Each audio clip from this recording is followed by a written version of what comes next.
Introduce the first speaker this morning, and it's Martin from Tictrac. Welcome, Martin. Thank you, Andy. Thanks for having me. Before I continue, are you able to see my screen? Yes, we've got it. Yeah. Excellent. I'm just going to maximize. So it's really a pleasure to be here today. We're really excited about the partnership that we've been working on with SAS now for about 6 months in helping to support the schools with mental, physical, and overall well-being. Tictrac is a health engagement platform. Our goal is to be the world's most engaged well-being community and support the UK with health and wellness initiatives all around empowering people to take more control over their health. What I'm going to talk today about is basically a very high-level overview of our platform and also some examples of some of the things that we've done this year to support employers and schools specifically with supporting the situation with COVID-19 and the lockdown as a result. So without further ado, I'll just jump right into it. So Tictrac provides an interactive well-being platform. It's really a combination of interactive features, really engaging content, and behavioral science to motivate people to take the next step into and the following steps towards better health. Now, the goal of the platform is really to empower people across all different areas of ability, geographies, and just interest to help them take more control over their health. And it's really been designed in the way that you would normally, that individuals would normally engage with other types of apps. If you think about your news app or Facebook or Instagram or LinkedIn, where there's always a constant stream of fresh and relevant content based on your personal preferences. And that means that there's really something for everybody. Wrapped around that, around all the features that include wellness and activity plans, rich media with fresh content, team building challenges around physical activities like steps, running, cycling. Wrapped around all that is a campaign-led engagement model, which applies really creative themes based on the time of year, what's going on generally out there, that really create a form of relevancy in the day-to-day of the individual user. Now, what I'm going to do is play a little video that's a bit of a trailer of what the platform is doing and what we're planning for next year, and then I'll dive a little bit more into some details. I hope it runs well. Please let me know if it doesn't.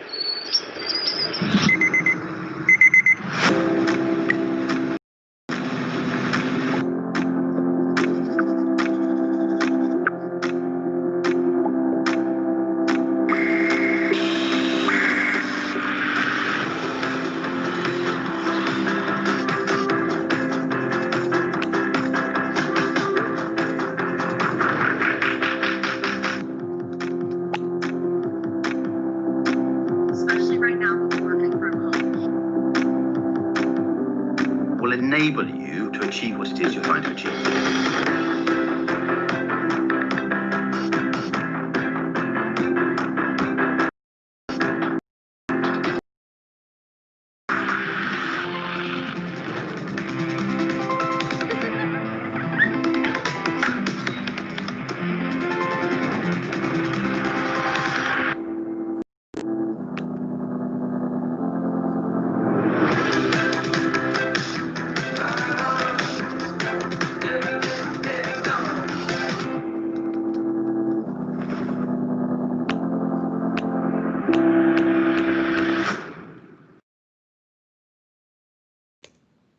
So the whole purpose of the app is to really bring communities together at each individual employer, in this case, the schools. And it's meant to empower the HR function to be able to support staff across a number of different areas of health and well-being. And one of those is, of course, keeping people connected, specifically during a period when most people are disconnected, such as during COVID-19.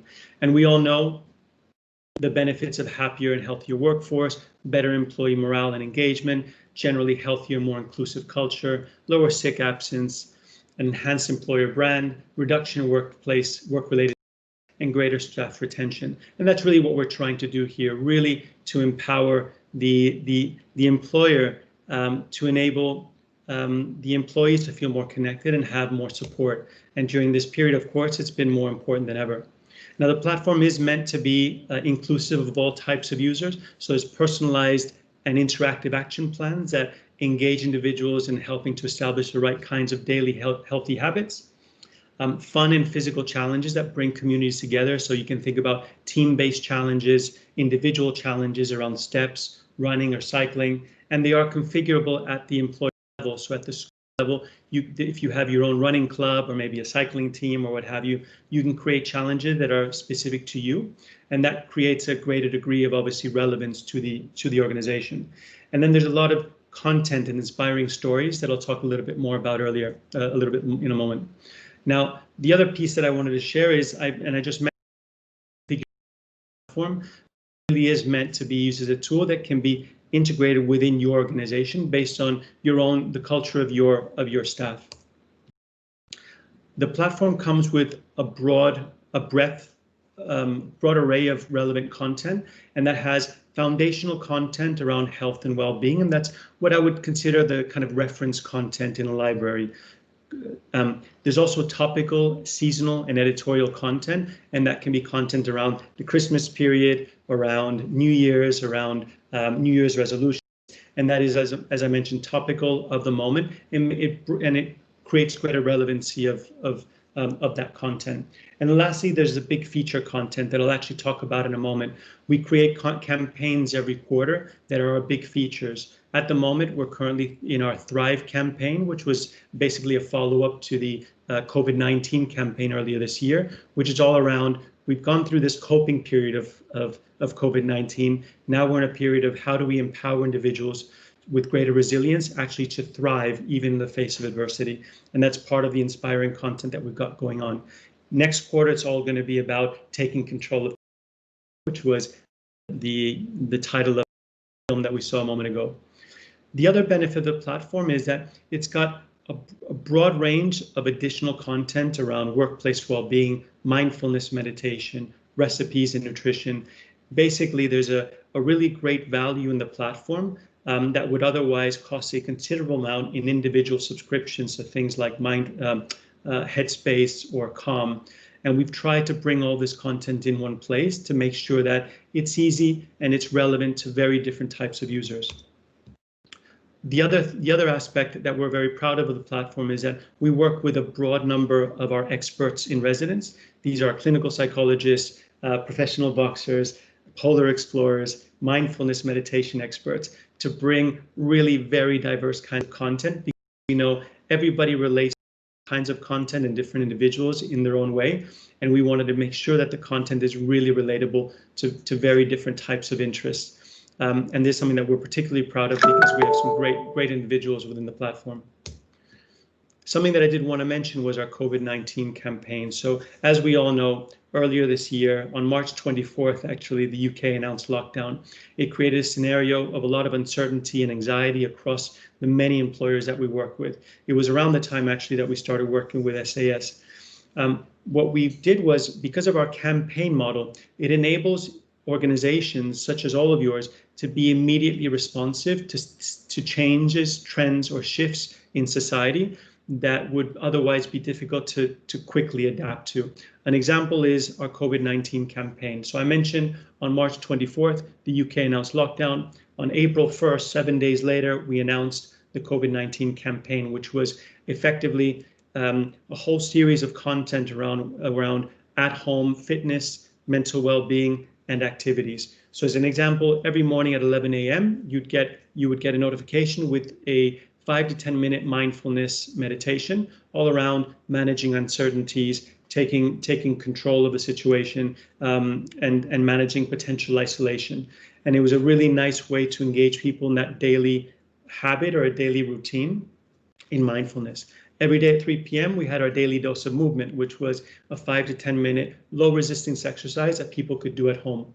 Beyond that, we also had challenges such as the lockdown marathon that enabled people to choose teams and effectively walk the distance of a marathon over the course of a week, even if they were at home. And that kind of responsiveness means that the platform is really relevant, irrespective of what's going on out there. And it provides a really valuable tool to an employer to make sure that they are being responsive during a period of uncertainty such as lockdown. A lot of the content was also recreated for work from home well-being. And we also created a whole series of new types of recipes with easy to find ingredients.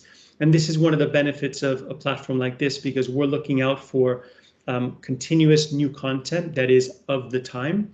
And it means that there is a degree of relevancy that that otherwise wouldn't be there. And lastly, I'll talk a little bit about our campaign called Empower Hour. We are very fortunate to have teamed up with 10 different types of athletes, and these are all individuals who have faced adversity in one way, shape, or form. They're either Team GB Olympic athletes that will be going to Olympics next year, former athletes, Paralympians, polar explorers, very different types of individuals. And these aren't the top paid athletes that have millions of pounds of endorsements. These are everyday people with the regular jobs, still trying to do incredible things. And the stories that they've brought into the platform, podcasts, articles, videos, they're really inspiring and all around demonstrating the ways that these individuals go about achieving the goals that they want to achieve and that they need to achieve. And it's something that's really inspiring. We've got a very, very short video at the end of this, a snippet of one of our Empower Hour individuals.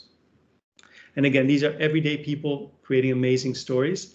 And what we found is they provide the kind of inspiration that that our users are really that really appeals to our users, because again, it's relatable. These are everyday people.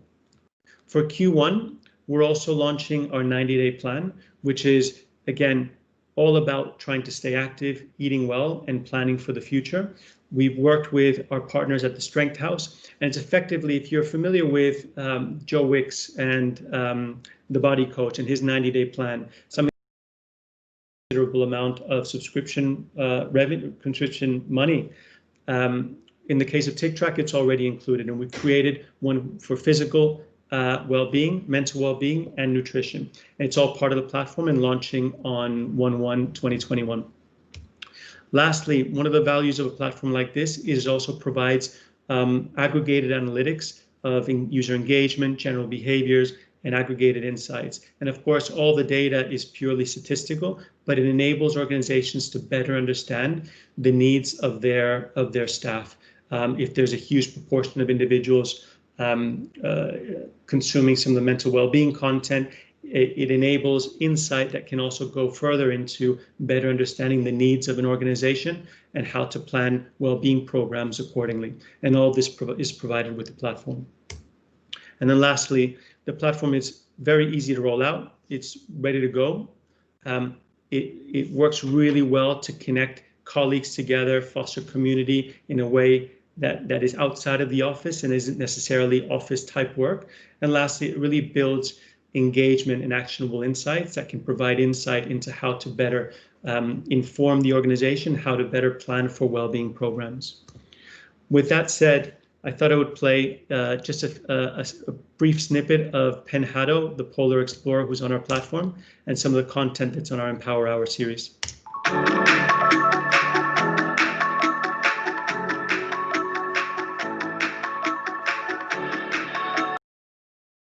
Been asked, what do you do to stay motivated when you've had a bad result? Well, you can imagine that I've had a few bad results, given that I made my first attempt to make the solo journey to the North Geographic Pole in 1994 and a second one in 1998 before succeeding in 2003. So yes, I did have my fair share of those moments.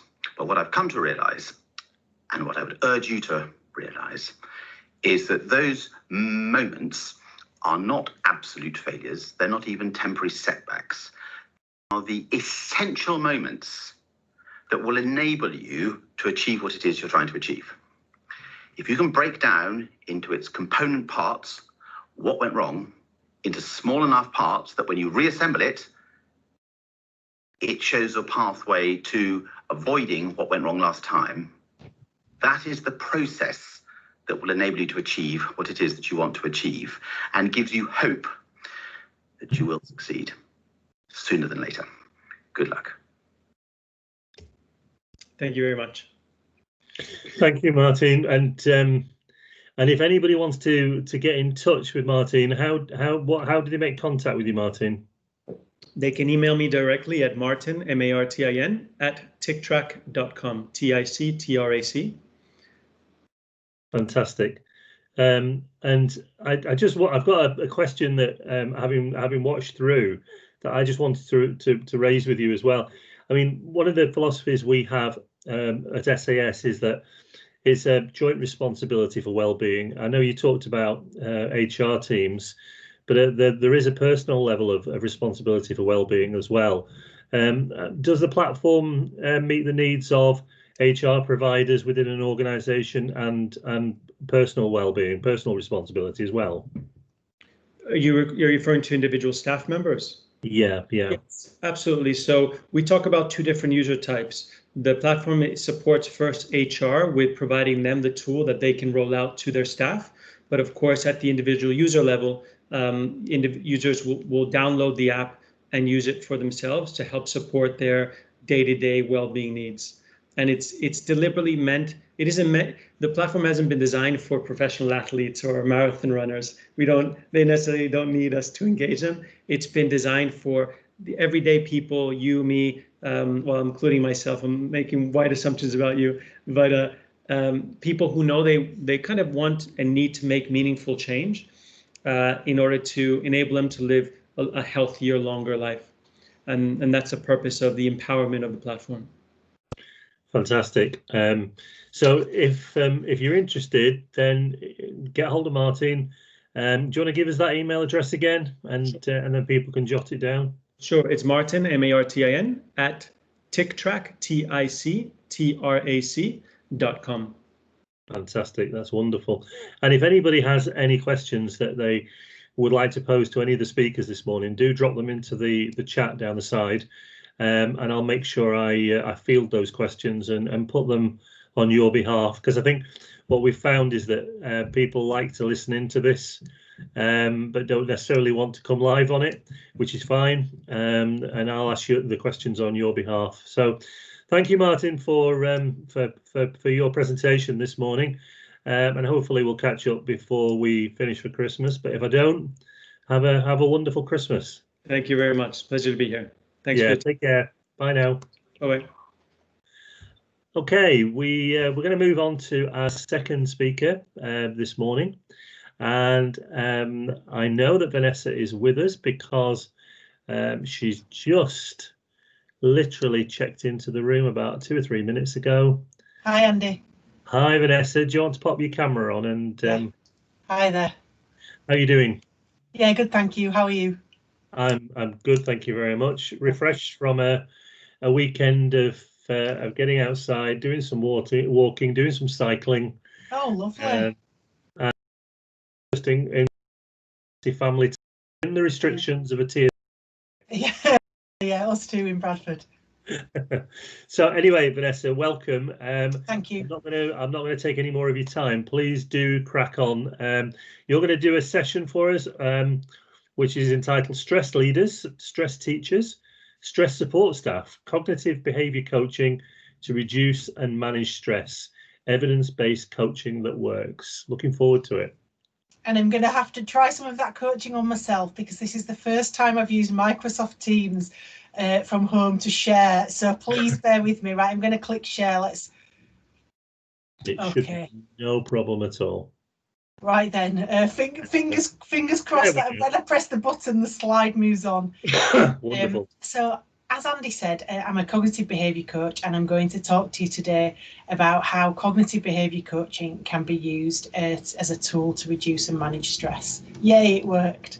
Okay, so to start with, we need a definition of well-being, and the one I'm going to use is that it's the balance point between an individual's resource pool and the challenges that they face. So then when we're facing stress, this resource pool is depleted.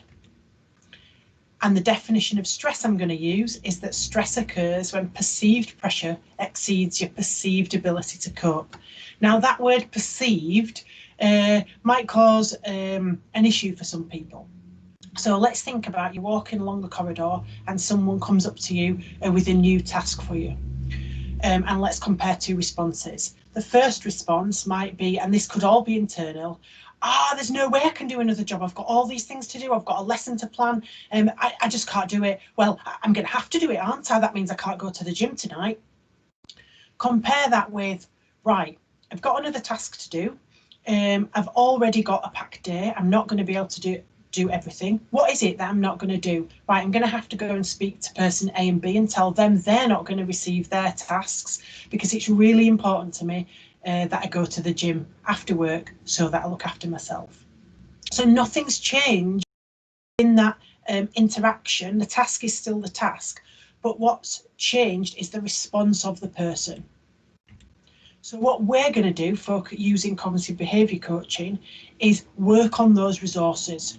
So we build those resources up so that a person can be well and have well-being within the context of the school environment. We're going to do that using coaching.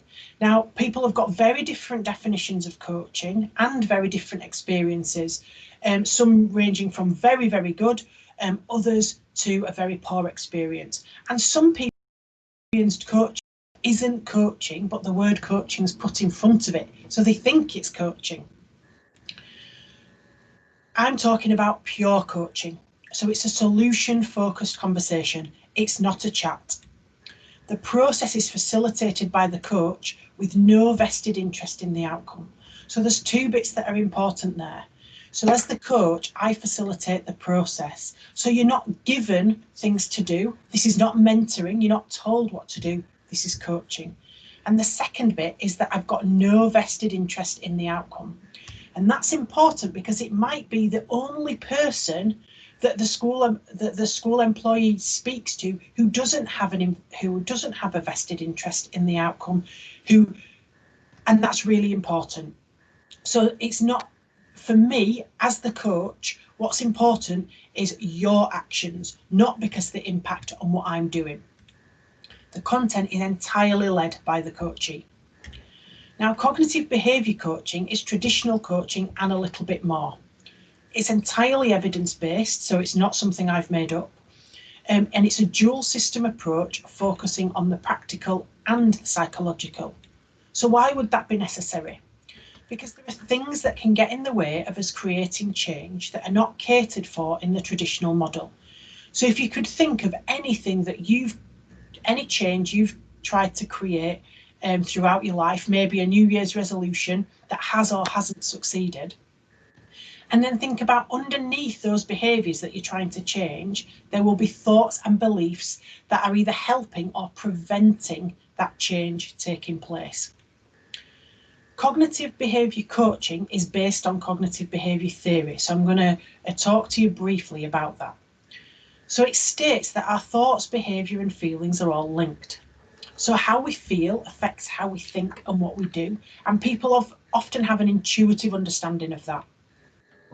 Our behaviour, what we do, affects how we think and how we feel.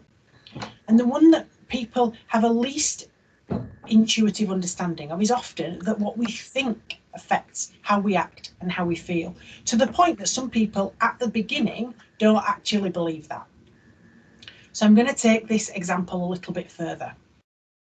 If any of you have visited Bradford, or for the purposes of this example, driven around Bradford, but it can be a little bit hairy.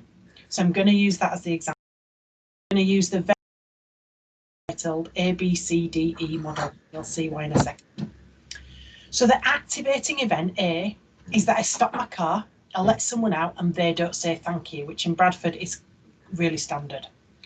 The consequences of this is that I'm cross, sarcastic and passive aggressive. So I might say, and this is a real life example based on me. Yeah, no problem, you come on out, I'll just sit here, I've got nowhere to go today.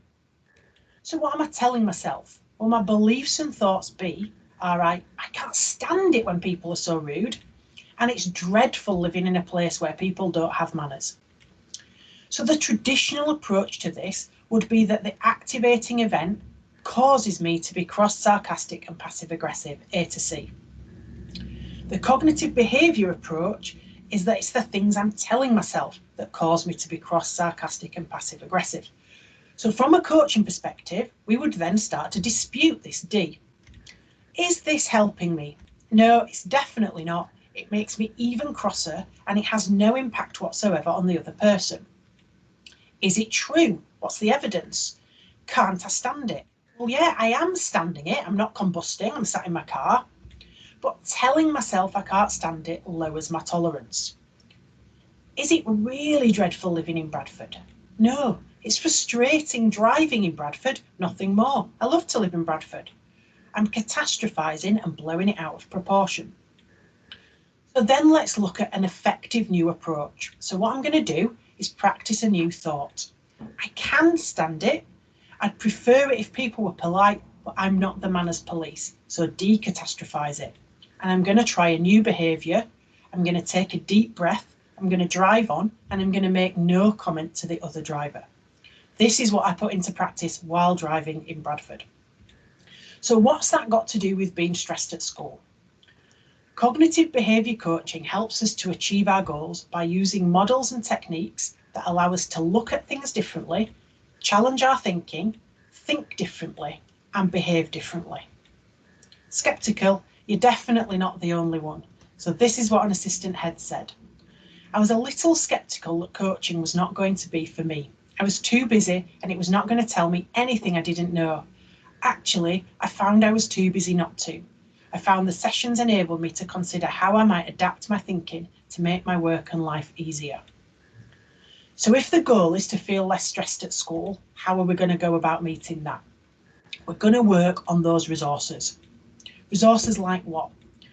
Could be time management, prioritisation, delegation, having difficult conversations, expectation management, communication skills, assertiveness, so being assertive rather than passive, passive-aggressive or aggressive, work-life balance, self-confidence, independence and autonomy, so not relying on someone else to make the decisions for you or constantly checking, and developing problem-solving strategies.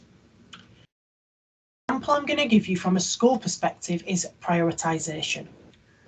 So I was working with someone on prioritisation, and they'd got to the point where they'd said, I've got a to-do list, this is everything that I need to do. So we used the ABCDE model. So the activating event was them looking at their to-do list. What were the consequences of that? Emotionally, they felt overwhelmed, anxious and stressed. Behaviourally, they worked very long hours and they couldn't focus. And physically, they were very tired. So we looked at what they might be telling themselves. And one of the things they were telling themselves was, everything on the list needs doing this week, nothing can wait. So we started to dispute this. Is it helping you? No. Having everything on the list was leaving the coachee anxious and unfocused because there's so much on the list. Is it true? What's the evidence? So the previous coaching's homework, the coachee had collected some evidence. So for 3 weeks, they'd written down how many items were on their to-do list at the beginning of the week. At the end of the week, they logged how many items had not been completed. So the coachee had collected their own evidence. Evidence that everything on the list needs doing this week and nothing can wait wasn't true. So what's the next step? To create an effective new approach. So we created a new thought to practice. Keeping everything on the list doesn't mean it gets done. It makes me more stressed and less focused. So how about I try something different? And we've created some new behaviours. The first one was a breathing exercise to use when the coachee looked at their to-do list to dial down their response. The second thing they were going to do was remove one item from the list each week and put it on a not to-do list, and then really importantly, not do it. Even if a window of opportunity opened to do the task, the homework was not to do it. Because the coachee doesn't need to get better at completing tasks, they need to get better at not completing tasks and choosing what not to do. And they were going to stay focused on the task, which was prioritising, even though it feels uncomfortable. Some might say excruciating. So by working on the thoughts and beliefs that were interfering with the coachee's ability to prioritise, and practising new behaviours, and tolerating the discomfort and anxiety of the change process, The result was that the coachee learned to make decisions about what to do and what not to do, and that not to do list grew. Time spent working reduced, the quality of things that were being done increased, the worry and anxiety decreased, focus increased, the quality of sleep improved, and stress levels decreased. But as you can see, this isn't a quick fix. It requires deliberate practice, sustained effort, and commitment to create the change. But ultimately, the coachee becomes their own coach. An assistant head said, who's now a deputy, "Coaching with Vanessa has helped me rethink my approaches to solving problems. She's helped me rewire my brain to develop strategies of devolved leadership and delegation. I can even start to coach myself through situations by having conversations with Vanessa in my head. What would Vanessa say? So what questions can you ask yourself to help yourself in this situation?" So why should I be the one to coach you and your team? There are lots of coaches out there. So I've got a raft of qualifications from a highly regarded coaching organisation, and they're the pioneers and continue to be of cognitive behaviour coaching. So it's entirely evidence-based. This is not a strategy I've put together myself and I'm trialling. It's evidence-based. I undertake continual professional development. So I'm an accredited member of the Association for Coaching. I've got a coaching psychologist supervisor that I see regularly. I've got experience working in schools as a maths teacher, a senior leader, and as a local authority maths consultant that people actually wanted to work with. And the thing that I was best at throughout that was creating change, which was why I moved into coaching completely. And I live it. Cognitive behaviour theory changed my life. I'm not exaggerating, it changed my life, and I live it every day. So as a result of coaching with me, senior leaders said they're now better at prioritising and managing their time, better organised, able to delegate, able to speak more confidently, able to challenge others and have difficult conversations, whereas they couldn't before, able to think things through and find solutions, and are more confident. And as a result, they feel less anxious, less likely to take things personally, feel less guilty, spend less time worrying, think about work less, have a better view of themselves, are more aware of their strengths, enjoyed life more, and were less stressed. So at the end of a series of coaching, as well as getting feedback in person, I always send out a survey. And one of the questions I ask is, what about coaching has surprised you? And these are some answers from the senior leadership. They're surprised that they have all the answers. Someone just needs to ask me the right questions to get them out. They're surprised that coaching quickly got to the heart of the problems. A few sessions enabled me to take control. They're surprised that the issues they discussed actually had a solution. They'd thought the way they were thinking was just how it was and how they were, and they didn't think it could change. And that's the important thing. It's not how it is and it's not how you are. You really can do things differently, and cognitive behaviour coaching is a way of doing that. Thanks, Andy. Fabulous. Thank you, Vanessa. And I was just listening to all of that and just thinking about my school when I was a head. We implemented a system of coaching for our teachers. Yeah. And you know, the incremental improvement that we saw, not only in their own personal well-being, but also in terms of their ability as teachers. Absolutely. Just went far greater than I could ever have wished for. But then I got to thinking about it and thought, it's a little bit like, previously, it was a little bit like, let's think of a football team. It was a bit like Jurgen Klopp saying to Liverpool players, you know, we played really well this weekend, I'll see you next weekend. And what they don't do is they don't do that. They don't just concentrate on performance. They actually have a look at and coach for improvement all the way through, learning from things that they could do better for themselves, but for the team as well. And you know, I would never go back into school now as a head and not embed a culture of coaching with my staff. But the thing that surprised me further around all of that was the fact that it was only in my last sort of 7 or 8 months as a head that I started to engage with the idea of personal coaching for myself. Right, that's really interesting that you could see the benefits for other people, but hadn't yet engaged yourself. Absolutely. And we're so busy as school leaders doing the do, you know, from 7:30 in the morning till 6:30 at night while we're in school, and then getting through your to-do list, as you were talking about, all of that gets in the way of analysing how you can be more efficient, more effective, both for yourself and your own personal life, but also as a professional. And I spent 4 or 5 sessions with a guy called Steve Burns, who's a local guy to where I was in Blackpool. And he's one of our wellbeing partners as well, but he was helping me to analyze, rationalize, teach me tools to make decisions about things that, you know, made me far more efficient as a school leader. So, you know, I'm right behind you with all of this, and you know, and if anybody on the call is listening and hasn't engaged with cognitive behavior coaching, then please do, and you know, pick up the phone or drop an email to Vanessa, have a conversation, and she'll be able to explain a little bit about how it might be able to help, and maybe even just do a sort of almost like an introductory clinic where you could explain to that person on a one-to-one how you might be able to help them, because everybody's situation is slightly different, isn't it? Oh, absolutely. So before anybody started coaching, I would always have a full conversation with them about what they wanted, how I worked, what they wanted, what their expectations were, and ultimately to see if they think they can work with me.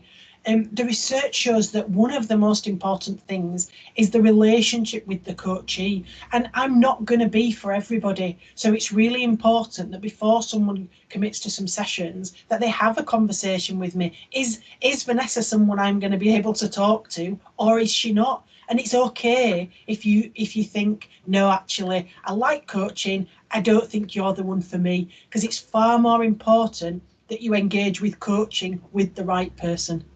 Yeah, absolutely. And you know, in pre-COVID days, I sort of entertained my coach for thinking, well, it's probably an hour and then I can crack on with the stuff I've got to do in school. But actually, we found that sort of 2.5 hours later, we were still going, and it was him that was suggesting that we end that particular session because it was going so well, and I found such value in it. But you'll be able to do this over Zoom, I guess, as well. Yeah, I do it over Zoom, and to be perfectly honest, because of the pressures that school staff are under, all my school staff I've coached by telephone, and I know that sounds a little bit strange, but it removes the tiring. I don't think that's a word. The tiringness of Zoom. So I always encourage the coachee to put their phone on speakerphone. And it really allows you to focus on what's being said rather than on the technology, or because I think people are getting zoomed out, aren't they? So yeah, I do virtually all of my coaching by telephone, and I think had I not been coached by telephone, I might have thought that was strange. But I've had a coach for many years that. So I am coached, and then I have a significant period away. I've never actually met her in all the years that she's coached me. Yeah, and it really does work. And it's okay to think, oh, that sounds a bit weird. Give it a go, and then you might find, as everybody has, that it's not weird at all. Yeah, brilliant. That's wonderful, Vanessa. And Vanessa's details are there, website. And you know, again, if you want to access Vanessa's coaching, then you can have a look at the National Wellbeing Partnership page, because Vanessa has a page on there as well. Thank you ever so much for your time, Vanessa, this morning. It's a pleasure. Thank you very much for having me. And I hope driving around Bradford isn't it gets for you. It isn't quite as bad as you. Will now get in the car with me. Okie dokie. Thanks, Andy. Bye-bye. Bye. Bye. Okay, we're going to move on to our third speaker this morning, and I'd like to introduce Mahay. Col and I have been sort of working together since, I guess, would be February, March time, Col. It seems gone in the blink of an eye, hasn't it? It seems so long ago, doesn't it? It does, doesn't it? Yeah, but we had some really good conversations around emotional intelligence. So I'm going to, without any more of ado, Col, I'm going to hand over to you for you to be able to talk about building human-centered leaders through emotionally intelligent cultures that build trust and deeper relationships and sustainable performance across the board. Over to you. Thank you so much, Andy. Well, first and foremost, I'll make an admission here. Teams is not my favorite platform. I'm a Zoom guy, so I'm going to try and share my screen and hopefully it works. So please give me some feedback that it is. Here we go. There you go. Absolutely. First off, eh? Well, listen, thank you so much for having me here today. When Andy reached out to ask about people contributing to what looks to be an incredible conference spread over several days, I jumped at the chance because I am passionate about what goes on in our education sector. I work a lot with universities. I work with senior leadership teams within universities. My wife is a teacher. And as Andy alluded early on in the year, we did a lot of work together to try and support teachers and leaders within schools across the broad spectrum as much as we could during that particularly difficult and challenging lockdown period, the first lockdown period that we experienced.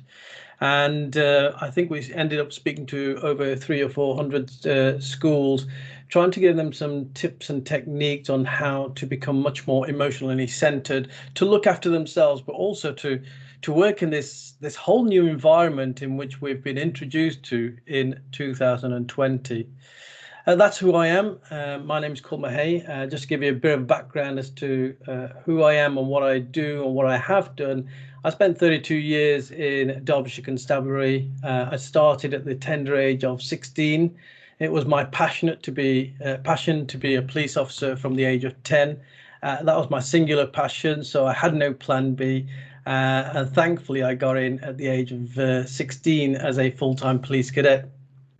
I spent all my adult life in the police service. When I first came into Derbyshire Constabulary, having been born and bred in Wolverhampton, it's quite an alien and strange environment because the diversity in the area that I joined was very sparse. So I very often describe it like I was a brown speck in a sea of white. So I had a very steep learning curve, as I'm sure many of the people around me did. And also the culture was very different then. I joined in 1983, and it was a year before the miners' strike that many people will remember. And for me, I had to endure an awful lot of strange challenges, and most of those came from a basis of ignorance or fear. People bandy around the word an awful lot. I'm not entirely sure that in many of the cases that we hear the word racism, that it's correctly applied. Very often racism comes from a concept of fear and a concept of ignorance, and sometimes it's about in bringing knowledge into the situation to create a greater awareness. We see this happening across the world over, and fear is a word that I'm going to be throwing around an awful lot, and I'm going to talk about the science behind fear, and I'm going to talk about why fear creates within us some actions and thoughts and beliefs that we very often are not proud of hereafter and further on down the line, but also more importantly, why it can impact on the people around us. I now work with universities, I work with police forces, I work with the public sector, I worked with private industries, oil sector, quite a wide variety of organisations around the globe. But now I'm focusing most of my activity around the UK because I simply am too busy to be going elsewhere. My company is called Ignite Your Inner Potential. Once a year, we have a motivational event, which we launched 3 years ago, called Ignite Your Inner Potential. We started off with 70 people attending that event. We now have 350 people. It grows every single year.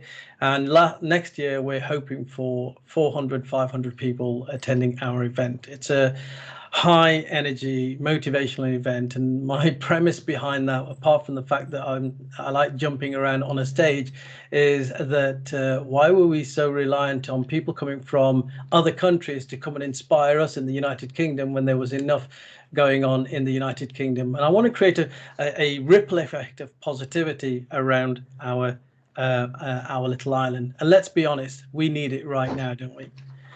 So we've been through an incredible year, 2020, a year of incredulity.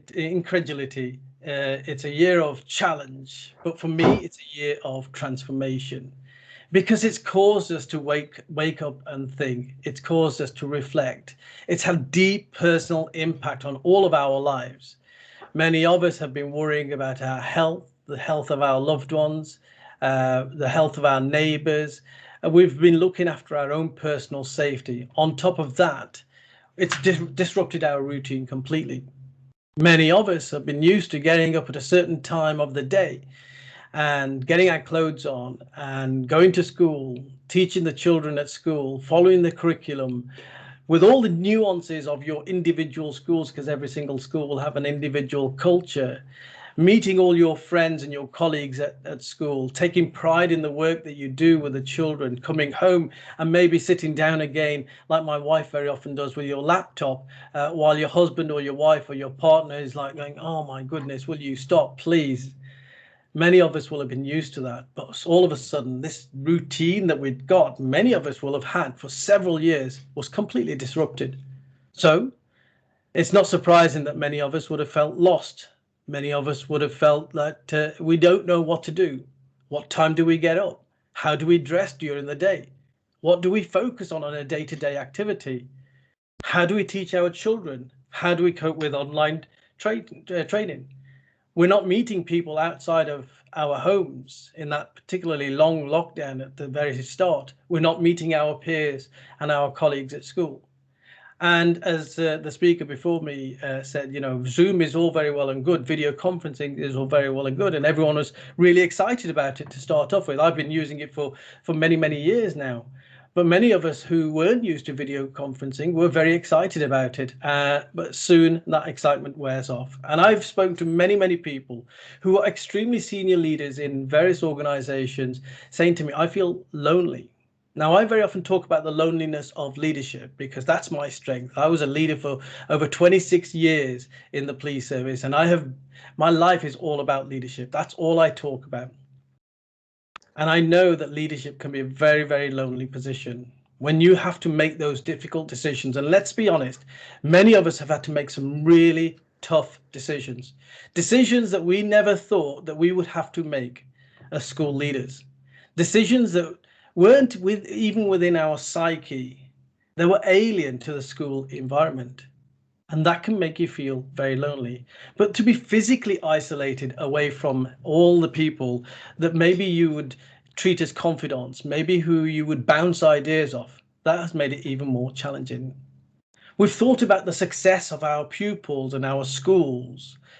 We've thought about how do we continue to deliver high quality education to our children? And of course, at the back of our minds will also be these whole league tables. How does our school feature in the end of year league tables? How do I keep my school where it needs to be at? We were brought into the whole concept of online teaching, and many schools migrated to Microsoft Teams. Many said no, we'll stick to Zoom. I know most schools are on Microsoft Teams, but of course the whole technology we've had to get used to. But it's beyond technology. It's a whole style of teaching and training that we now have to adopt. I teach public speaking as one of the core things that I teach, and I know. And I've maybe keynoted over 50 different times during the lockdown period. And I know that to do public speaking on a stage is completely different to being a public speaker in front of a camera.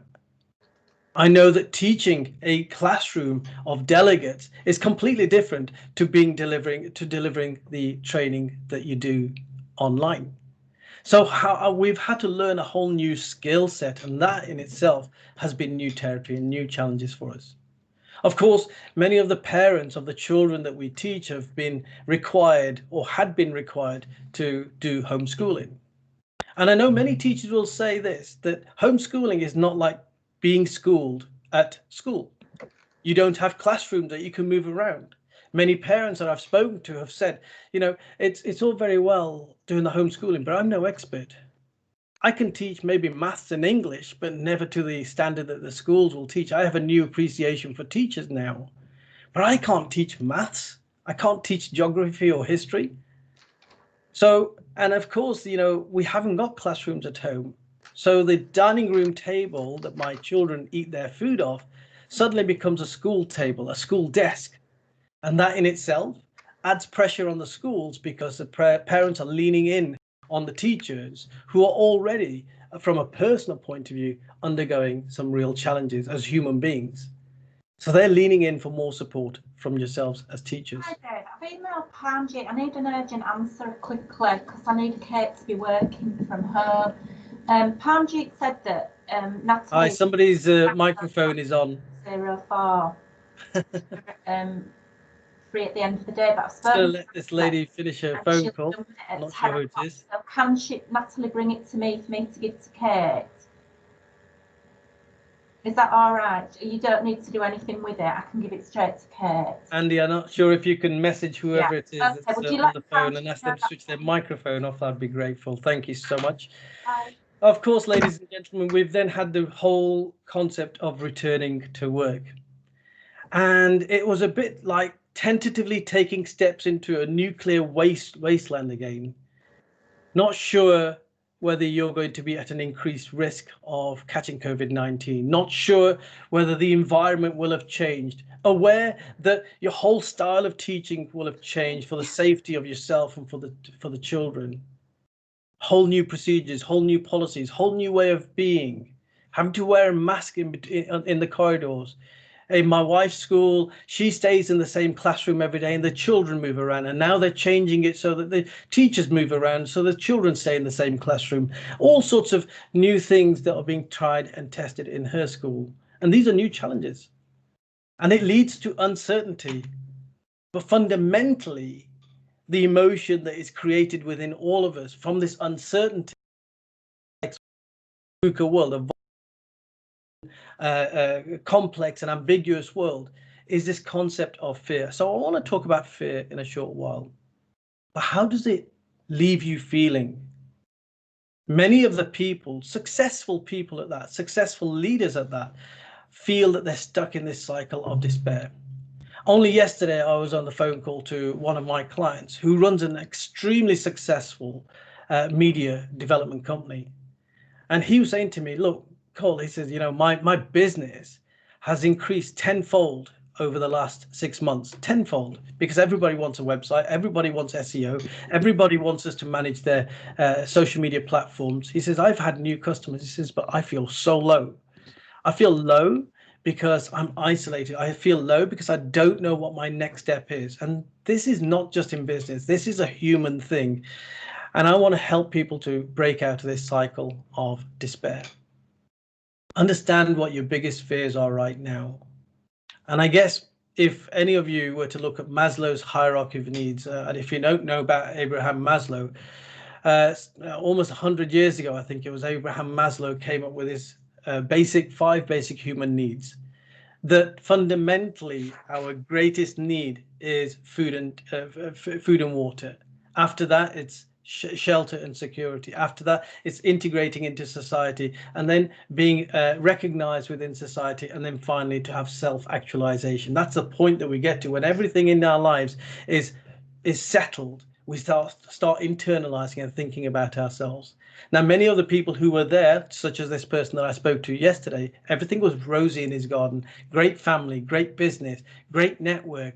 And he was self-actualizing. He was going to give back to charity. He was, you know, looking after himself more. He was looking into spirituality, and suddenly he's right back down to food and water, right down to the very basic of human needs. And I think most of us have been there at some point over the last several months. Why else would we go into supermarkets and buy loo roll and bleaches and sell the supermarket out when there was no real sense in doing that, but we did it nonetheless. We started stocking up. The only thing we have to fear is fear itself, from Franklin Roosevelt. And I think this is such an important quote, and one that I live my life by. Let's understand fear, though. Where does fear come from? How does it affect us? Well, fear is not something that's made up out there. Fear is fundamentally something that's part of our brain. And it is really a part of a tiny part of our brain called the limbic system, which is the emotional system within our brain. Very often it's referred to as the reptilian brain because the oldest part of our brain. But this is where all our emotions are stored. And this is where our emotional responses can come from. It's one of the fastest parts of the brain. And that's why sometimes when you get that text or somebody undercuts you, you emotionally respond and you say things that you ordinarily wouldn't say, and then you regret them or feel embarrassed about them later on. Or you have that text message that you don't really understand, but it inflames you in some way. And you know, your significant other might send you a text, or you send another text, and before you know it, you're having a diatribe of text and an argument that you can later laugh about. And it all comes from this limbic system. But within this limbic system are two small pieces called the amygdala. The amygdala, the literal translation of the amygdala is almond, and they are two tiny shaped almond pieces about the size of an almond that sit on either side of our brain, and they are our fear responses. We've pre-programmed this amygdala to what we desire, what we think is fearful in life. And uncertainty, when we're uncertain of things, can actually create a lot of fear within us.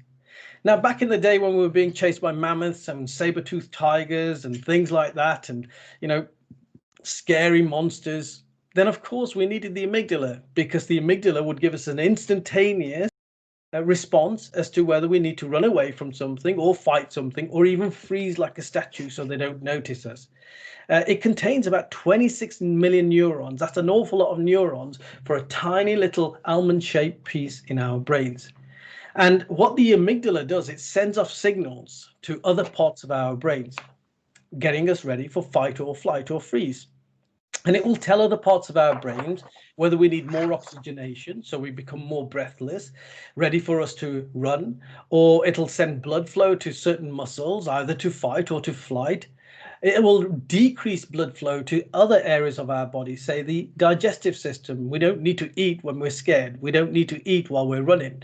So this is why when you come down from a state of fear, your body starts trembling. The adrenaline is still pumping, but actually it's not being used. So we have all these biological reactions, and there are so many experiments out there around fear conditioning, and you know, you can do the scholarly research on Google Scholarly, and you'll be fascinated around how fear can really grip us. So taking fear to a deeper understanding. This is another piece of research by a guy called Dr. Carl Albrecht. And Dr. Carl Albrecht came up with the conclusion that there are 5 supreme fears that we all hold. They are fear of extinction, mutilation, loss of autonomy, separation, and ego death. The fear of extinction is the fear of annihilation, of ceasing to exist. So basically, it could be it's like the most basic fear that we have. We're scared of dying. We're scared of doing something that's going to cause fatality, either for us or for somebody else. So, of course, this has featured a lot over the last several months with us. It's featured a lot because we've heard a lot about death. We've had the daily death tolls. We're frightened of leaving our house. We're frightened of not wearing our mask. We're frightened of going into crowded spaces or speaking to people who might come to visit us that ordinarily we would invite into our homes. And that is a fundamental fear of extinction. And it leads to so many other fears. It could be the fear that stops you from jumping on a roller coaster because you think you're going to die, or getting into a plane because you think it's going to crash and it's going to die. So these are where all of these other fears that, you know, the language that we understand on a day-to-day basis all come from this fear of extinction. When it comes to mutilation, it's the fear of losing bodily harm, the fear of being hurt, essentially. And this is where we get this whole idea of, bugs and spiders. We might be really frightened of bugs and spiders because we think that we're going to be hurt by them. I had a friend of mine that I took to India a few years ago who was absolutely petrified of snakes. So I did some work on him in India, and 2 weeks into our trip into India, we happened to be in Jaipur, and there's a snake charmer on the street, and I got him to actually play to the snake, and the snake came out, and he ended up putting the snake around his head. Why? Because he ended up reframing his whole understanding of the fear of snakes and this fear of mutilation. Loss of autonomy is a really complex one, and something that we will have all experienced at some level or another over the last few months, because loss of autonomy means a fear of being immobilized. It means a fear of being restricted or paralyzed, either physically or mentally. So loss of autonomy, a good example of that would be claustrophobia. You get into a lift, a fear of lifts, and the lift stops halfway. Suddenly you're overcome with this fear because you can't go anywhere. That's a loss of autonomy. But loss of autonomy can also be psychological. It could be where you have a manager that comes in, you have a new leader within your school, everything's been working fine, everyone gets on with each other, new head teacher comes in perhaps, or a new governor comes in that starts challenging you or starts micromanaging you, and suddenly you feel like you are being constrained and not allowed to explode in your natural abilities. So it can happen in so many ways. Loss of autonomy can also be where we have that fear of commitment. We've all heard these stories where somebody's frightened of when they're in a perfectly great relationship, but they're frightened of getting married, making the commitment to marry, or making the commitment to move in with somebody because they feel like they are going to be constrained in some way. And the fear of separation, this is a fear of abandonment, rejection, and loss of connectedness. So this is where we feel that, if I say something, nobody's going to listen to me. Nobody's going to want to involve me in their little cliques or their little groups or this little party. I feel alone, and I feel like I'm not being accepted in life. You get the silent treatment from the group, and that would really impact upon you if you experience the fear of separation. And finally, the ego death. The fear of humiliation. We don't want to do anything because we don't want to look stupid. More often than not, when I do my public speaker training, most people do not want to get onto the stage because they worry about how people will see them, perceive them, how they dress, how they talk, any idiosyncrasies in their voice or their inflection or any language that they use that people they feel might take the mickey out of. And that's why this is something that many of us have experienced when it has come to video conferencing. So every single one of these fears, the point I make is every single one of these fears we will have experienced over the last few months. That's not normal. That's basically me saying you've experienced a whole lifetime in the last few months because we have all had to adjust in ways we never had to adjust before in a very short, tight timescale.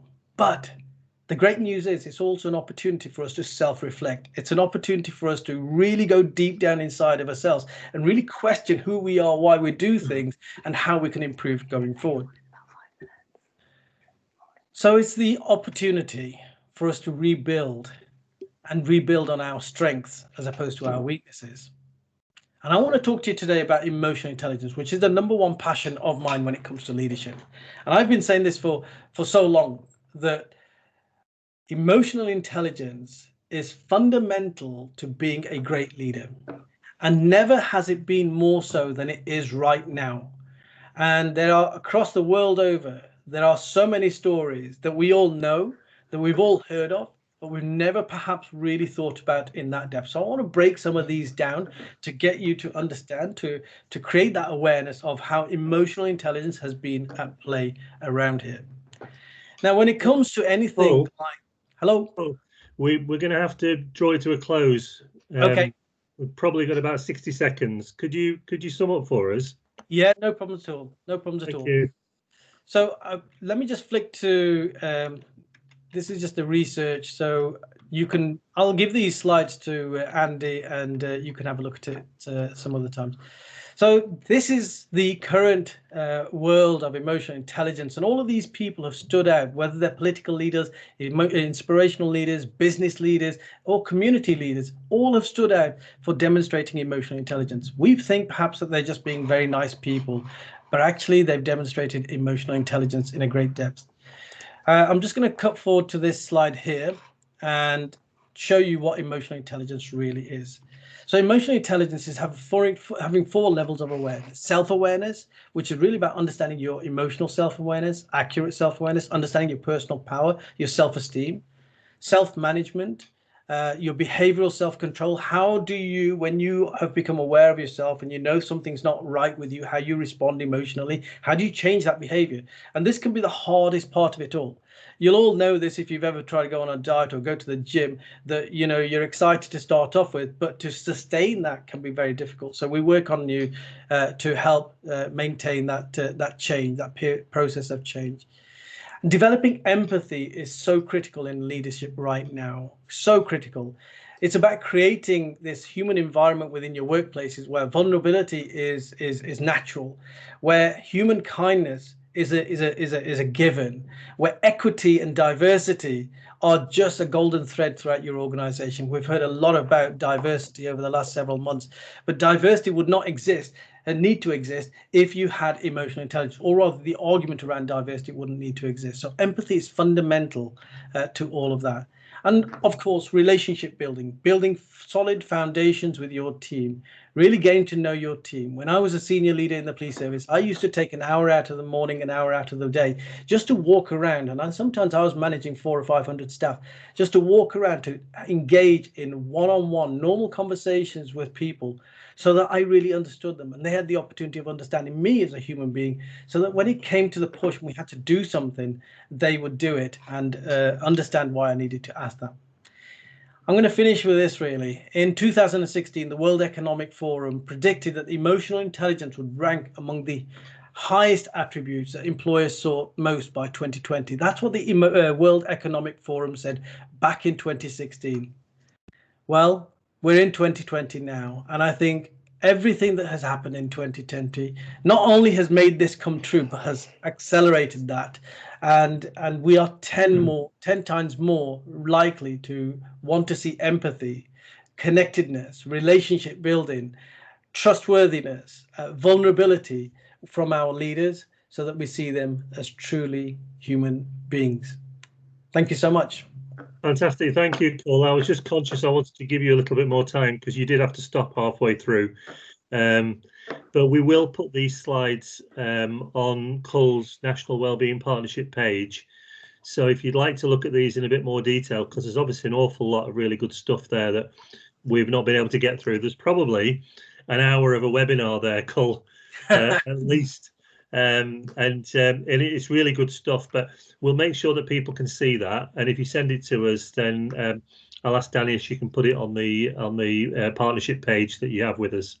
Absolutely, yes. The only point I would make on this is that while I work with all sorts of organizations, this applies equally in schools. It's wherever you have a team, wherever there is a concept of leadership, and very often people think of leaders as being somebody sitting right at the very top. And Andy, I did a Google search of the word leadership the other day. I got 4.2 billion results back in a matter of 0.9 seconds. Now, that shows that half the world is interested in this concept of leadership. But when I Googled the definition of leadership, it says the action of leading a group of people or an organization. I think that's wrong. If you have to use the word leading to describe the word leadership, for me, leading is whenever you are influencing people or whenever you're influencing circumstances, you're a leader. You're a leader as a parent. You're a leader as somebody within school, as a teacher, because you're influencing children, as a head teacher, because obviously you're influencing your staff. So leadership is something that we all need to get comfortable with. But to become the very best leaders, we have to become human-centered leaders. Yeah, absolutely, absolutely. I think there's maybe a panel and a panel session here with you and a few others to be able to unpick some of these issues in a bit more detail. Thank you ever so much for your time this morning, Cole. You're so welcome. And if anybody wants to contact you, they can go to the National Wellbeing Partnership page. All your details are on there. And please do. Fantastic. Thank you, Cole. You're so welcome. Take care. Cheers. Bye. Morning, Naomi. Oh, hi, morning, Andy. How are you? I'm good, thank you. How are you? Very good. Yes. How's it going? It's going really well. Thank you for waiting. I'm really interested to hear what you have to talk to us about, because I think there's a huge amount of what you're going to talk about in terms of the purpose for educators that underpins so much about the recruitment and retention issues that we're seeing in schools. So without any more ado, I'm just going to hand over to you and give you the floor. Wonderful. Well, let's see if I can share my screen.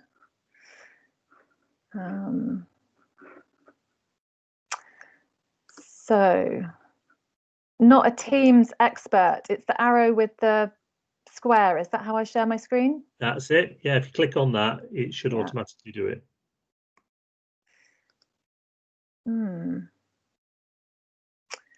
It doesn't do it for me.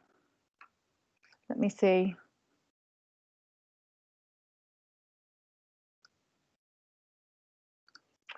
It might be because I'm on. I haven't used Teams before.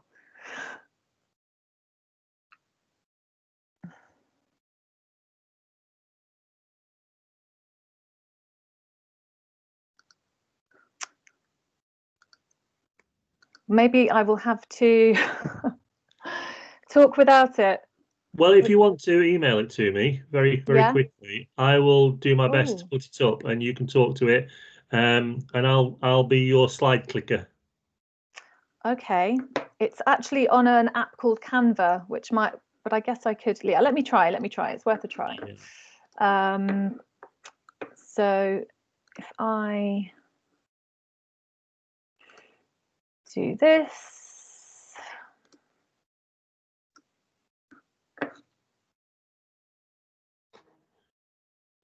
I'll check my emails and yeah.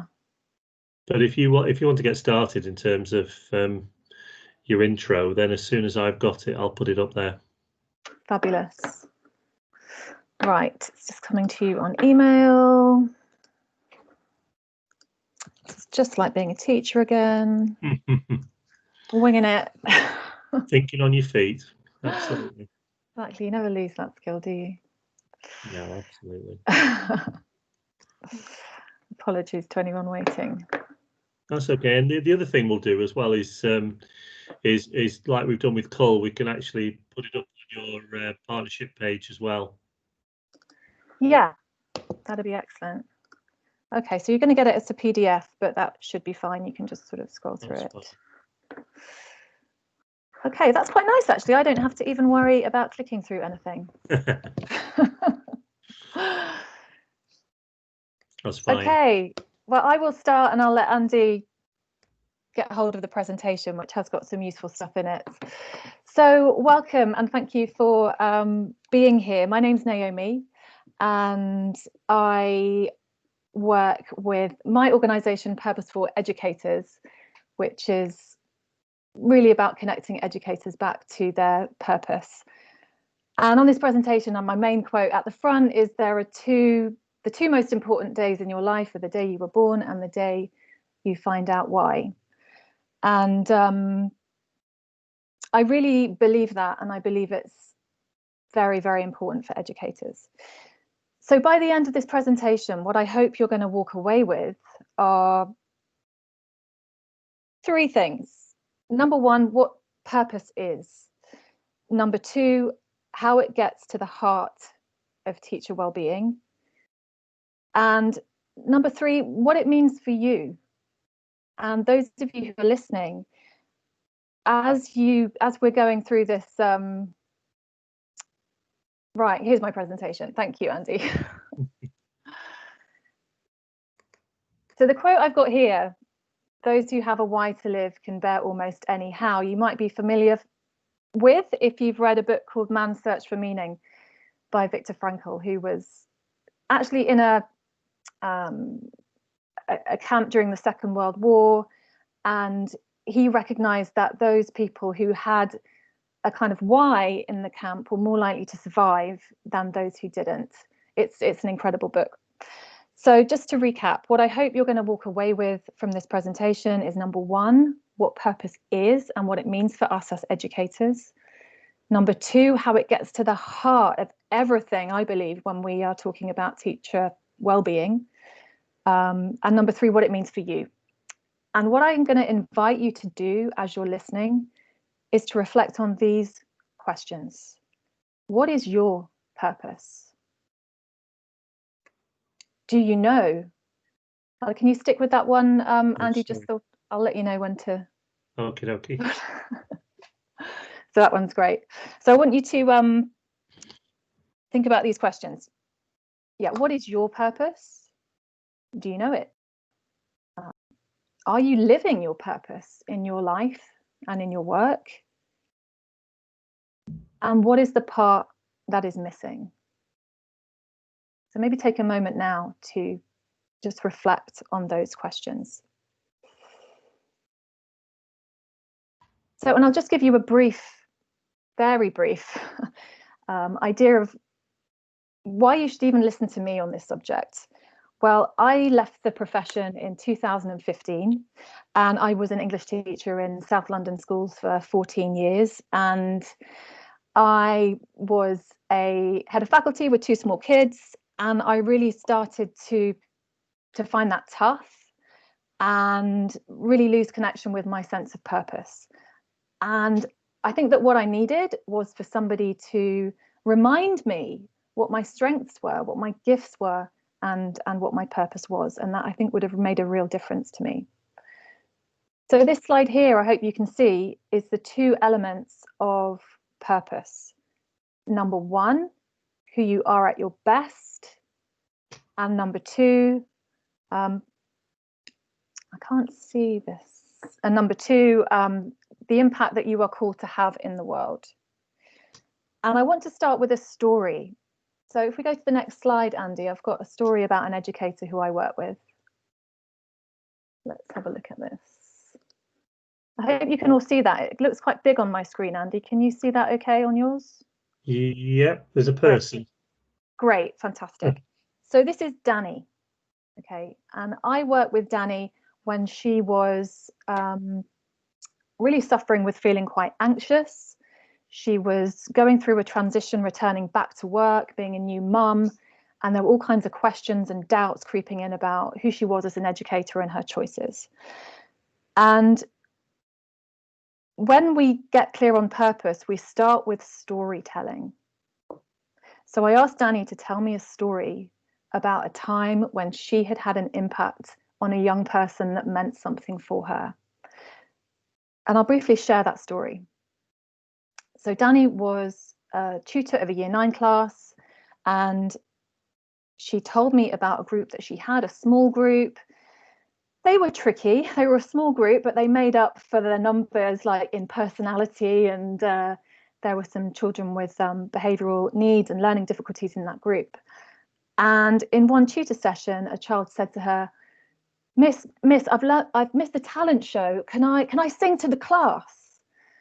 And she was telling me this story, and my heart kind of sank, because here's a child who wants to sing and be very vulnerable in front of his peers, and that can be tough to manage.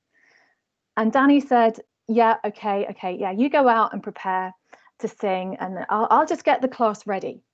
So while that boy went out to prepare, Danny went to turn to the class, and they said to her, it's okay, miss, we know. We've got him. We know what you need. We know what he needs.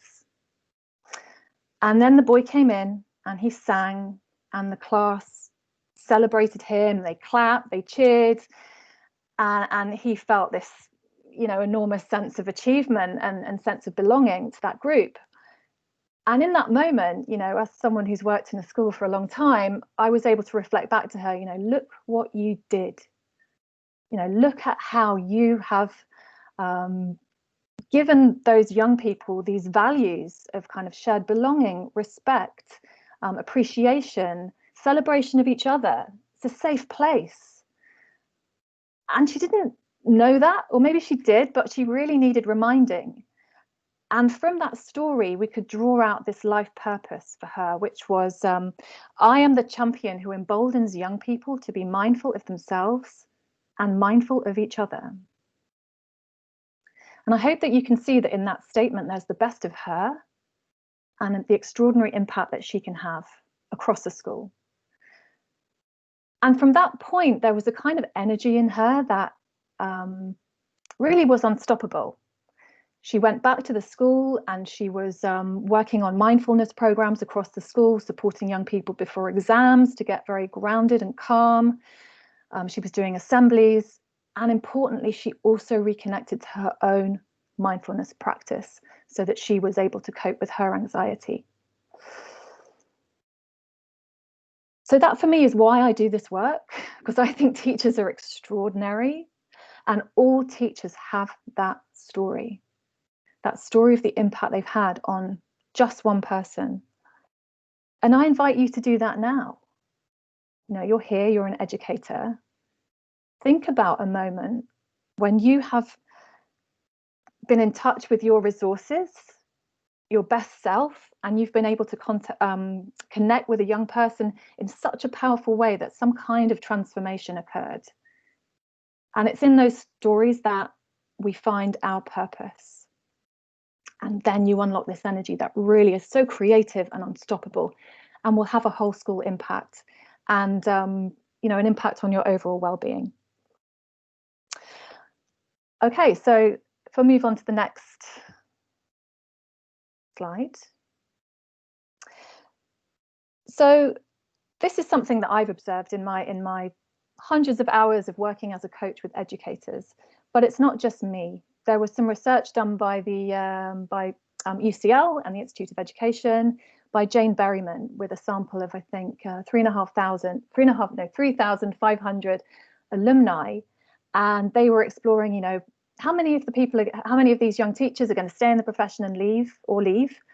And they found out that 50% had left or were thinking of leaving after 5 years. And this was the main reason. Many of the sample had lost this sense of self, which is a high price to pay. But I think this sense of self can be restored if we take responsibility for having awareness of it, and then work in cultures where that is really celebrated and nurtured. So the next slide, I think. Yes, so this is a slide which is telling you about all the benefits. I mean, just the extraordinary benefits of being of finding your purpose.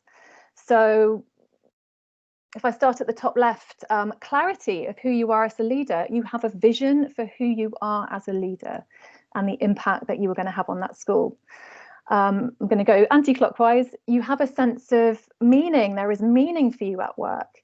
I mean, so many teachers are working these crazy hours, but actually they're not experiencing meaning in that work. Maybe they're not having the impact that those hours need to have.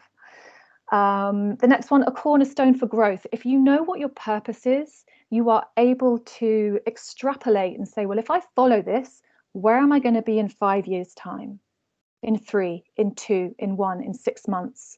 It's an excellent way of really articulating where you want to go. I mean, this is a big one. You live longer. You're at much less risk of dementia, stroke, heart disease. This is just great for our health. It's a key to navigating an uncertain world. If you imagine a storm that is swirling around you, and you at the center of that, almost like a tree, you know, very grounded, able to stay centered in this sense of purpose, despite the uncertainty and what's being thrown at you. As I've just illustrated with Danny, whole school impact. You know, you're going to bring out more in people when they have something that's so important to them. They want to do it. So they're going to be proactive and come out and say, I've got this idea for a project. I think we can do this. The next one, really important, clear boundaries. I think teachers need to be better at saying no, actually.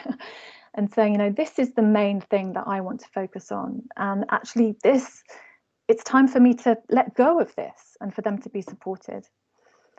Confidence and trust. I mean, the very word confidence, it means to trust yourself. And when you're in touch with your purpose, you really trust that you trust your strengths, you know your strengths. And that is an incredible step for so many teachers. And then this one at the top, you know, just resilience, to be able to stay well and stay grounded, even when times are tough.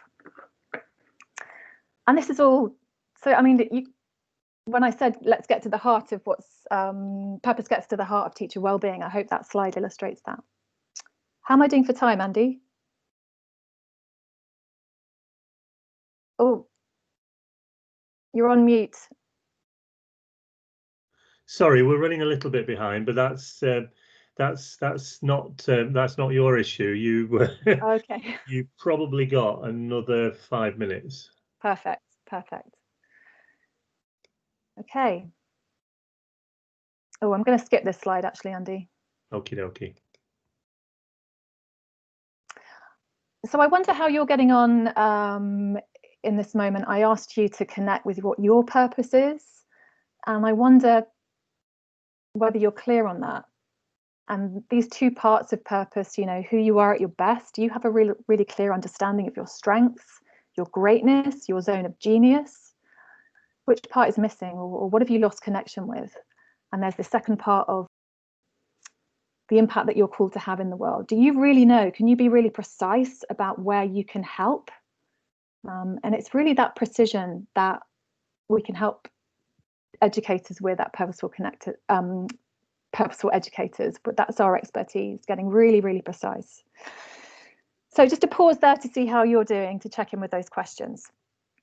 So this is my very sophisticated drawing to illustrate the journey that we go on in Purposeful Educators. You know, in any learning that you go on, there needs to be some kind of distance traveled. So this is A and B, island A and island B. And I've spoken to many educators who've gone through this program, and to use metaphor, when they start on island B, they use words like, I feel fragmented, things are foggy, I've lost perspective, hit the wall, I feel I'm shrinking, I'm weighed down, I've fallen out of place, there's no room, I'm constricted, can't switch off, daily grind, consumed, hamster wheel, trapped. These are all words from educators that I've pulled out in many conversations. And then we cross the water in our little boat, cross the water to purpose, and there's a lot of learning here that I can get into more detail about another time. And on the other side, the imagery becomes much more expansive.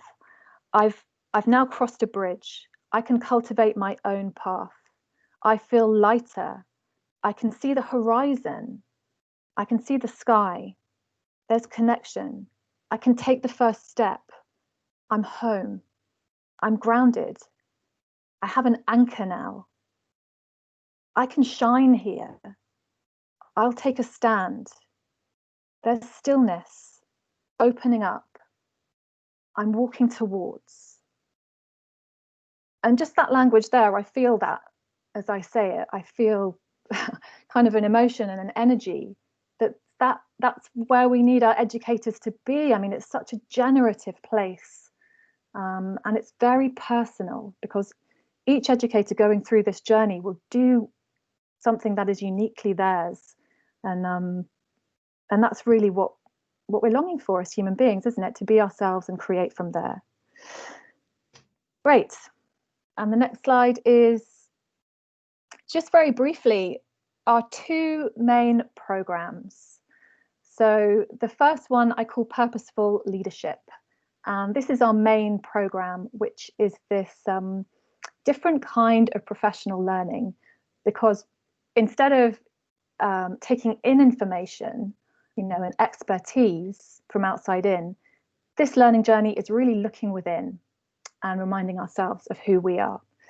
So it's quite simply a learning program of 6 90-minute sessions and lots and lots of support from the facilitator and from additional resources. And that takes place either online as an open group, so we get lots of educators from all over the UK and over the world, actually, increasingly. And we can also adapt that for in-school settings. And the other program is Purposeful Coaches. And this is working with educators to coach according to our principles as purposeful coaches, but it's also grounded in the ICF's core competencies, the International Coaching Federation. So it's got that backbone and that accreditation as well. And then the next one is, and here are just a few people who've gone through the program with us. And I'll just let you read their experience. And I love this from Chris because he says he's found his superpower, and that's what purpose is. It really gives you a kind of energy that makes you feel like you can do anything. So I'll let you go through these, Andy, as you think people can read them. And this is Yolandi. She's a assistant head and founder of Mindful Equity, which is about promoting, which is about supporting young Black and Brown women to get into more school leadership roles. But she's also, what I loved about her experience was that she found this this ability to stay calm and centered in the face of complexity, because purpose gives you that kind of focus.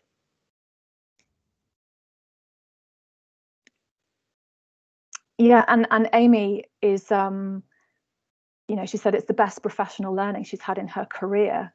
It's really been made a huge difference for her. And one thing that I haven't mentioned is that we are a really supportive and courageous community, so that when you go through this program, at the other side, you have a community who's gone through the same learning, and we really champion each other and support each other, because we're going to have our wobbles, but we remind each other of our strengths and our purpose as we go.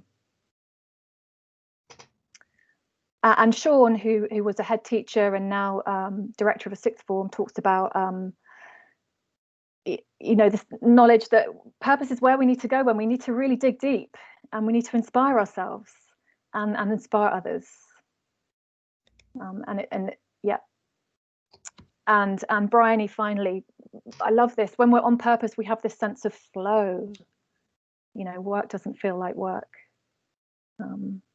Yeah. And there are. So that's that. And I wonder where you are with your purpose, what you're curious about at this stage. You can find more about us here, and obviously through the website, School Wellbeing Partnership. And there is something I would like to offer you.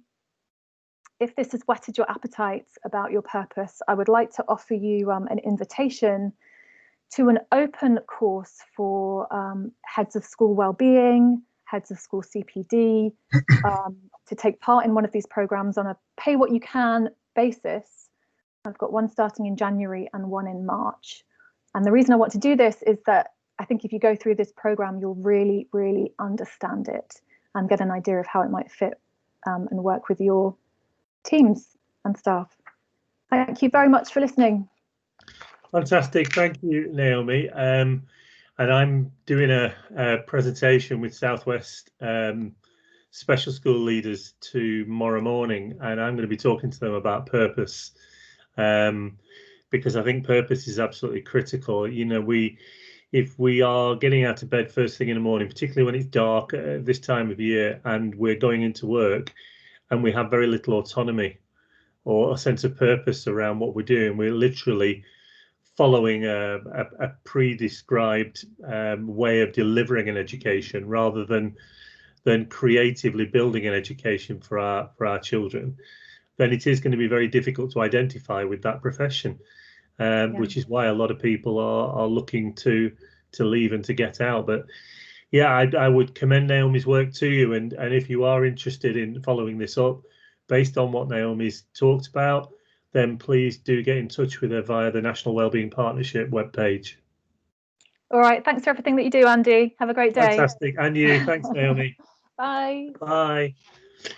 Okay, we are running a little bit behind, but we have had one or two technical problems this morning. So I'm going to move on now to Andy Cope. Morning, Andy. Morning, mate. How you doing? Good, thank you very much. I'm loving the t-shirt. Yeah, we're good. We're good. Everything's good at this end, mate. But time management's not going so well, is it? I can tell. No, that the other guy's already waiting for me to finish. All right. So shall we just go for it? Yeah, let's go for it. Yeah. All right. Okay. Well, thanks for inviting me, folks. My name's Andy. Very, very quick, because I want to get Andy back on track, really. So the t-shirt gives you a clue. So Andy Cope. This is Being Blind from Derby, from my back. These are real books. It's not one of those fake backgrounds. And essentially, I am currently the UK's one and only Doctor of Happiness. So, and I know that sounds ridiculous and it sounds terribly cheesy, but I always describe it as marginally better than Dr. Feelgood, which is creepy. So I'm going to stick with Dr. Happy. So for the last 15 years of my academic life, I've been at Loughborough Uni researching a subject called positive psychology. And I want to introduce just a headline news from that, and then I'll get out your face, okay? So I've called it The Art of Being Brilliant. This is just a little snippet of where we're going with it. I mean, I think I better acknowledge that first. I love that picture. I love it because of that face in the front row mostly. But I think, you know, in the middle of a pandemic, I think what I've found is that obviously people have got different reactions since March. So some people are loving the freedom and the kind of slightly different way of doing things, and some people are punching in the air. Some people are like the lad with a hand over his ears going, I'm absolutely hating it. You know, I'm under more stress and pressure than ever before. So others of you might have that face in the front row going, what the bloody hell is going on? So now I can't see you, so I don't know how you are currently feeling. But however you're currently feeling, and whatever lockdown and the pandemic and bubble and all that kind of stuff is, there are ways and means that you can learn from positive psychology of human flourishing that will give you a better chance of having more great. I also appreciate that teaching is high pressure, and it even was before March. It was bonkers, wasn't it? And Andy's alluded to people leaving the profession in droves, and people are being burnt out. So I mean, there's a bit of a metaphor there. I'm not sure that's actually, but is that if you've been in teaching for 5 or more years, then that path seems to be getting narrower. So it's like, you know, here's can you work a bit harder than you worked last year? Here's not enough money to run your department. Here's some extra marking and some extra students with extra special needs, and probably their parents have got special needs as well. And here's a new syllabus, and here's a new way of doing exams. Oh, and here's a pandemic. Boom, how's that going? And even before COVID, then mental health was already wobbling. Right, so there's no laughs in this. If I was to tell you, in England, just in England last year, there were 75 million prescriptions written for antidepressants just in England. That's more than there are people. So, oh my gosh, I mean, there's no laughs in that, right? So people are having a wobble. I understand that. Do you know what amazes me? Anybody's left standing. Anybody's left bloody standing at the moment. So hats off to you. You're doing an amazing job against the odds. Now, what I can't do, and what positive psychology doesn't do, is I can't change COVID, I can't change lockdown, I can't change the education system, I can't make the buses run on time, and I can't make the sun shine, right? I can't do any of those things. But what positive psychology does give me, right, is a bit more control over me. And if I can upgrade to the best possible self, then it doesn't change the world, but it changes my world, right? And it changes my world significantly enough so I'm better able to deal with COVID and lockdown and the late bus and the late train and the weather and Brexit. It doesn't change them, all right? We can't change them, but my gosh, we can start with the only thing we possibly can change is ourselves. And that is essentially where I want to go, which brings me on to the new normal. So that picture is, I mean, it's a bonkers picture, but the new normal, let's just grapple with that before I introduce what we're doing in school. Every time I say the new, I've been talking about it since March, haven't we? And I think I've got good news and bad news about the new normal, ladies and gents, all right? So the bad news is that nobody really knows what the new normal is yet. I mean, I know it's impacting education massively and the bit of remote learning and bubbles and stuff, but we don't know how it's going to turn out, and the uncertainty, we don't know what it's going to be. If I said to you, how's your plan for 2021 going? What bloody plan? There's no point, is there? Literally making it up as you go along is the plan, right? I understand that, but it creates uncertainty. Now, the good news about the new normal is that nobody knows what it is yet. All right, it's exactly the same, right? And therefore, and this is from here, ladies and gents, right? If we don't really know, the new normal hasn't yet settled, it hasn't yet shown itself, then that gives us a chance to shape what our new normal is for us. And I'm kind of quite excited about that. And I don't want to be overly, you know, jazz hands and all happy clappy because of the bloody pandemic, I know that. But actually shaping what our new normal is going forward is quite an exciting proposition. I mean, it might be pushing you too far, but wouldn't it be really cool if we could come out of lockdown in a better place than we went into lockdown? Now, is that possible? Absolutely, that's possible, but you would just need to know how. All right. Now, this is why I'm excited. All right, because we've got some hows for you. Honestly. Right. Don't worry about those. So what I want to do, let's go with this, right? You have to sort of bear with me, and I'm going to do my school bit in a minute, but this is so crucial for education, right? This is the missing piece for me. And I write books, right? But I also write kids' books. So I've got a series called Spider. So I've got a PhD, but I've got a mental age of about 7.5. All right. So you just have to sort of go with it sometimes, I think. So here's the thing, right? You need to understand the difference between, and this is kind of tallies in with what Cole was talking about, and everybody's been talking about this morning, really, is this, but they've not said it quite like this. The difference between change and transformation. All right. So change and transformation. Now, to get that, you need to imagine that you live in an egg. So this is the bit where I just want you to go with me, right? You have to imagine that you live in an egg. And you can be really, really busy changing your egg. Like proper, stupidly, rushed off your bloody feet, busy changing your egg. You can decorate your egg, put a new kitchen in your egg, new bathroom in your egg. You can spend your entire lifetime exhausting yourself changing your egg, which is what most people do. Now, transformation is about hatching, right, into a world out here that is amazing, right? I tell you, it's full colour, it's amazing, it's vibrant, it's totally alive. And most people never get to experience this because they're so busy changing the egg. Now, the thing that I wanted to kind of introduce that, because I've only got 10 minutes with you basically, is that transformation can happen on 3 levels, right? So first up, this transformation can happen individually. So it can happen to individual people. It happened to me, right? So I was in the egg for about 40 years and I was fine. I was perfectly okay in my egg, knackered, but okay. Out here is like, oh my gosh, why did nobody tell me this 30 years ago? This is amazing, right? So it can happen to the people on this call. Secondly, this transformation can happen to entire school cultures, all right? It's like, boom, when it hits, it's like, oh my gosh, you know, this is a different way of thinking, a different way of being. But thirdly, and kind of what I want to introduce now in the time that I've got with you, is this transformation can also happen to entire subject areas. All right, and it happened to psychology for me back in 2005. So very quickly, very, very quickly, this is my entire PhD in 60 seconds flat. Essentially, if you think about psychology, traditional strands of psychology has always been about ill people, right? 140 years psychology has been in existence. It's been about phobias, disorders, anxiety, depression, paranoia, schizophrenia. I learned all that at uni, right? Every single lecture I ever attended was named after an illness, because what we were going to do is find people who were struggling and then give them some therapy or counselling. And if that doesn't work, here's some medication that will allow you to function. I get it. I'm not saying it's bad, but I'm saying it's been in the egg for 140 years. That's what psychology's been. And I'm just putting this out there. Despite the best efforts and despite millions and billions and trillions of pounds spent on mental health, mental ill health is getting worse, not better. Just saying. Transformation, ladies and gentlemen. If you think about it in a different way. For 140 years since psychology has been around, psychologists have never, ever studied people who are already happy. Right, on the grounds of them not being ill. So traditional psychologists don't like me. They're like, what are you wasting your bloody time for, mate? Why would you study happy people? Because they don't even need any help. It's pointless. And I'm tempted to drop my microphone and leave the room at this point, because that is to the point. Who are those people who don't need help? All of us have got a handful of people in our life we can think of right now who've got a vibrancy and an energy and a passion and a smile on their face.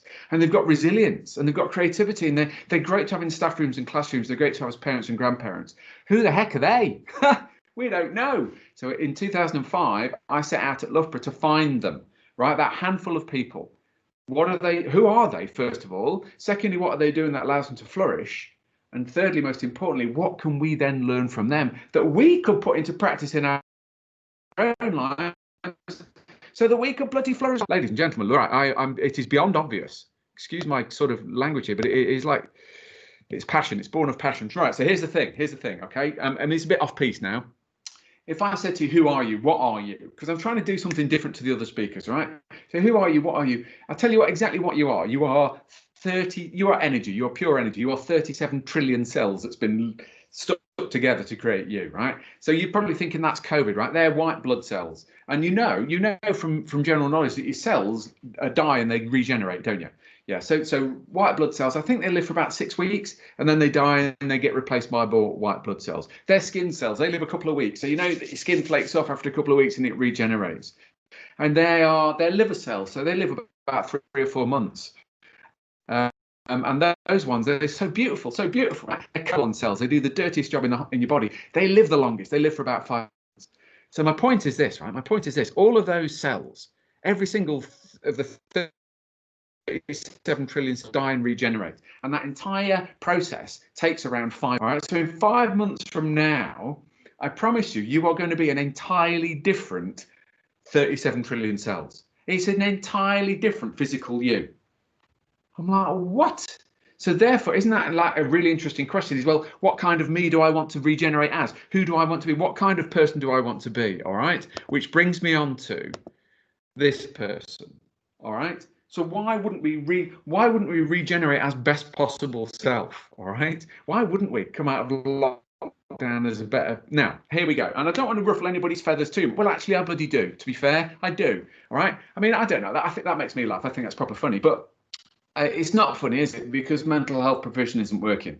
Right? If you look into a British classroom now, about a third, or in some cases a half of kids have got anxiety and panic attacks. A half of your class are on edge, and half of the teachers are as well, right? And now I understand that, but I want to invite you to a revolution, right? And it's a revolution it's a transformation, it's a hatching out of the egg. It's a revolution. I'm not talking about making a placard and marching to Parliament with a pitchfork, right? I'm not talking about getting angry. It's not that kind of revolution. I'm talking about a revolution that is a quiet revolution, a well-being revolution that starts in your own head, right? And if you get it, then it ripples out to your community, and people will really notice. And it's time to join the revolution. So we've started it in schools. Okay, so essentially what we've got is a Brilliant Schools project. A Brilliant Schools, well, it's a website, it's a whole library of resources, videos and all sorts of good stuff on there, all around wellbeing. We describe it like Netflix for wellbeing. The idea is a subscription service. So schools subscribe for a year, they get access to the library. There's videos and stuff on there for primary kids, for secondary kids, for staff, and for parents, ladies and gentlemen. Oh my gosh, there's a missing link right there. Well, it's all about well-being. It's about getting this on the curriculum, and it's getting it embedded in the well-being, in the heads of the kids and the staff, right? Because essentially, I'm coming at it from this, right? When the world does its worst, and bloody hell is the world doing its worst right now, right? Then it's even more important that we understand how to be at our best, that we have strategies and tools and techniques so we can take charge of our own mental health, all right? So that we might bend, but we don't have to break. And that's what Brilliant Schools is all about, all right? It's about putting it on the curriculum and getting it on. Now, it's not for profit. We're not trying to make any money. What we're trying to do is get schools who seriously care about this stuff, who not just talking a good talk, but involved in the curriculum, and then money left over gets ploughed back into more resources, and we build this kind of just this magnificent Netflix for wellbeing across the world. All right, leading to outstanding happy school status. I'm not going to go any further than that because my time is up. But ladies and gents, it is a revolution. Oh, by the way, it's not just the resources. We are actually beaming live sessions. We're taking advantage of Zoom and Microsoft Teams. Yeah, we know how to bloody well use it. So what that means is why shouldn't we be beaming live sessions to kids and into staff rooms and into homes of an evening, all right, telling so that it comes to life, so that we can all inoculate ourselves against the negativity that's out there. So here endeth my pitch, ladies and gents. We're easy to find. If you Google Andy Cope or you Google Brilliant Schools, you'll come across our website. Thanks for listening. I've got another Zoom I've got to get off to, so that'll get Andy back on. Thanks, Andy. All right, team. Thanks for having me. Appreciated. Cheers. And just while Andy dashes off, just to say that if you haven't heard Andy speak, then he's well worth booking. We've had him in Blackpool speaking to 300-400 school leaders, and he's absolutely brilliant. So please do have a look at Andy's website. And he's also on the Wellbeing Partnership page as well, so you'll be able to follow him there. Good morning, Mike. Good morning, Andy. Good morning, everybody. And I'm going to hand over to you without any further ado, because we are a bit behind this morning. Right, well, see if we can get the text to work. I haven't got an egg, but I've got a T-shirt that says SAS on it. So I'm going to try and do the screen sharing thing that we've talked about. Can you see that? Yep, it's come across now. Yeah. Okay. So we'll hopefully get this to play. The magic. Can we make the magic happen? Can everybody see that? So good morning, my name is Mike Hodgson. I'm the new lead physio with Schools Advisory Service. So a little bit about me. That's a picture of me before the lockdown beard took effect. So I qualified back in 1991, which seems an awful long time ago, with a couple of distinctions. I've worked most of my career, in fact my entire career, in West Yorkshire area.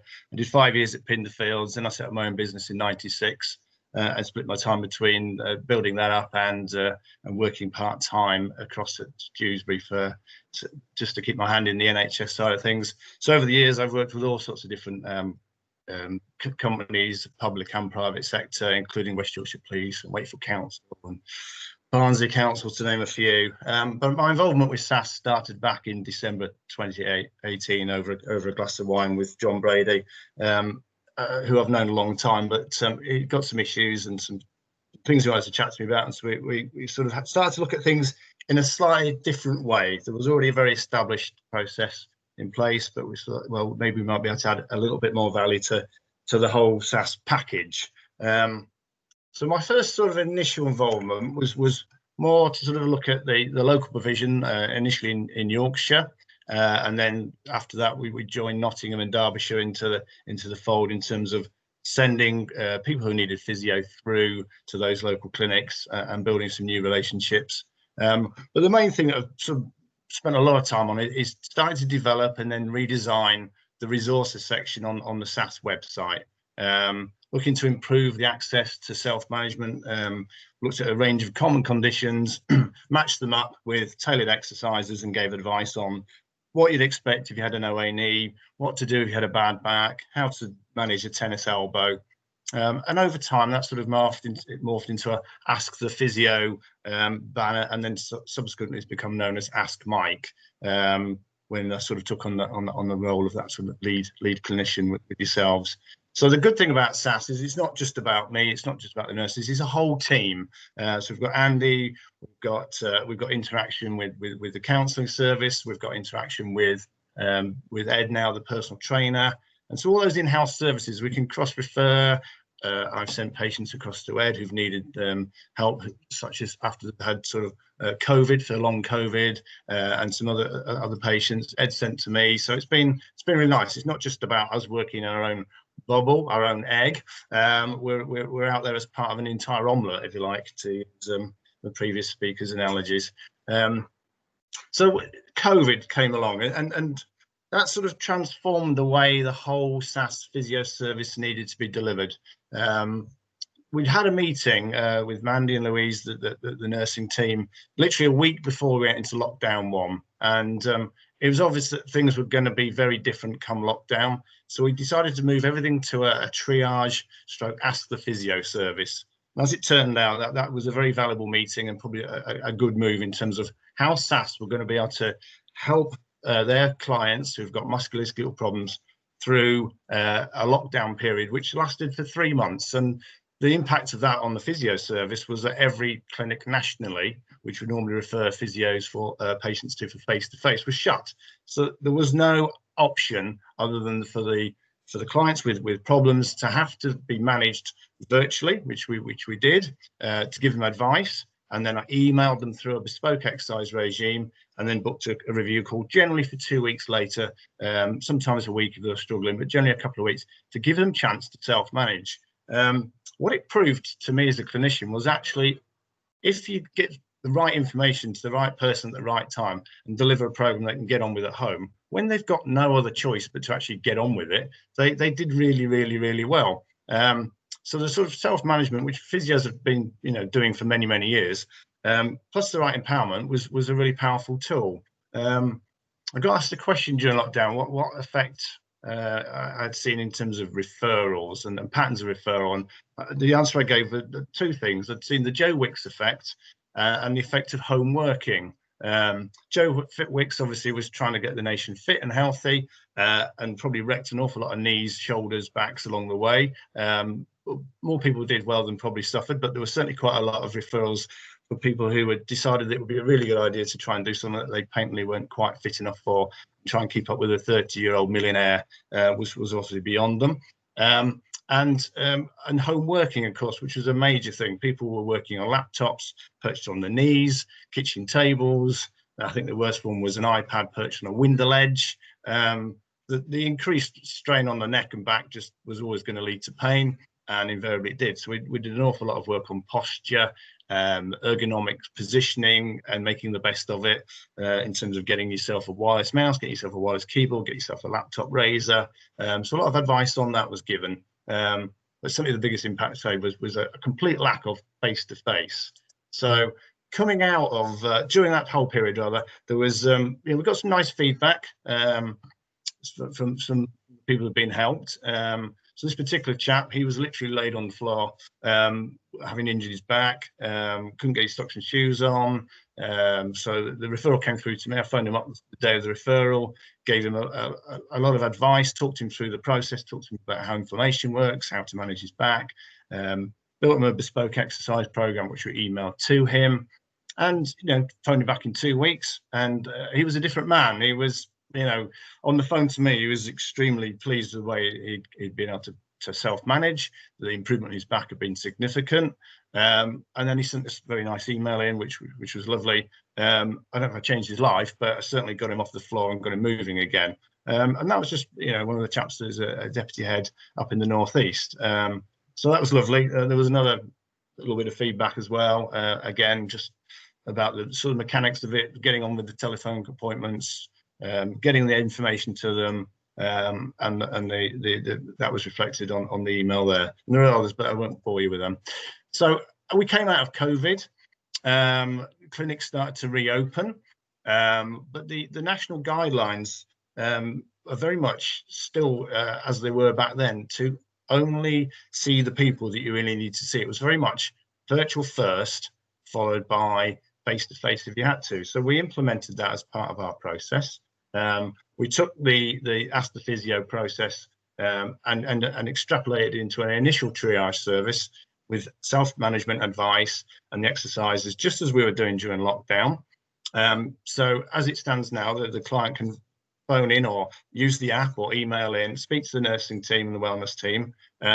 Referrals are passed through to myself for triage, and then we'll contact the clients within 24 hours of receipt. Usually it's the same day. Sometimes you can't get hold of them. Sometimes the numbers are wrong, but the usual thing. But 95% of people are contacted within 24 hours if everything's as it should be. We'll give them that initial virtual consultation, which is in line with the national guidelines. What I tend to do when the referral comes through is have a look at them, and I kind of triage the triage. So if someone's off sick, if someone is clearly struggling, if it's an acute injury, I tend to try and get to them first. If they've had it for 12 months, then they'll get wrong within 24 hours, but clearly we want to prioritize the people off sick and manage them that way. So now that the outcomes of where we are, so if they're off work, or the symptoms are high irritability, either they can't sleep, they can't stand, they can't do the things they need to do to keep them at work, then we'll refer them generally straight for face-to-face. If they're less irritable, if the problem's chronic, i.e. it's above 12 weeks, if they're happy to self-manage, then we'll do the same process that we were doing during lockdown, which is give them the exercises, give them the advice, and then review them 1 or 2 weeks later. Some people are still quite mindful that COVID is out there. They don't necessarily want to be sent to clinics anyway. So a lot of people are actually quite happy just to get on with this stuff at home. Follow-up call will be 1 to 2 weeks later. If they're self-managing well, then we'll agree discharge, but there's always the option that they can get back in touch if things flare up. After that, I just supply them all with my number. They've all got my email. If when I ring them back they're still struggling, then they will be referred to one of our physio clinics in the extensive network, which at the moment is extending from Newquay to Newcastle, but it actually goes all the way down to Land's End. But Newquay to Newcastle had a better ring to it. So the sorts of conditions that we treat, so it's predominantly musculoskeletal conditions, but not exclusively. So we treat back pain with or without pain down the leg, neck pain with or without pain down the arm, all types of arthritis, osteoarthritis of the hips, knees, ankles. Arthritis is a generic term for any joint that's inflamed. There are 150 different types of arthritis.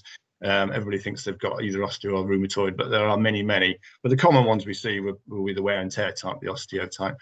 Any kind of sprain, ankles, knees, shoulder conditions. We see an awful lot of shoulder conditions, especially in the rotator cuff, which is quite debilitating. Other common things, plantar fasciitis, tennis elbows, those sorts of things.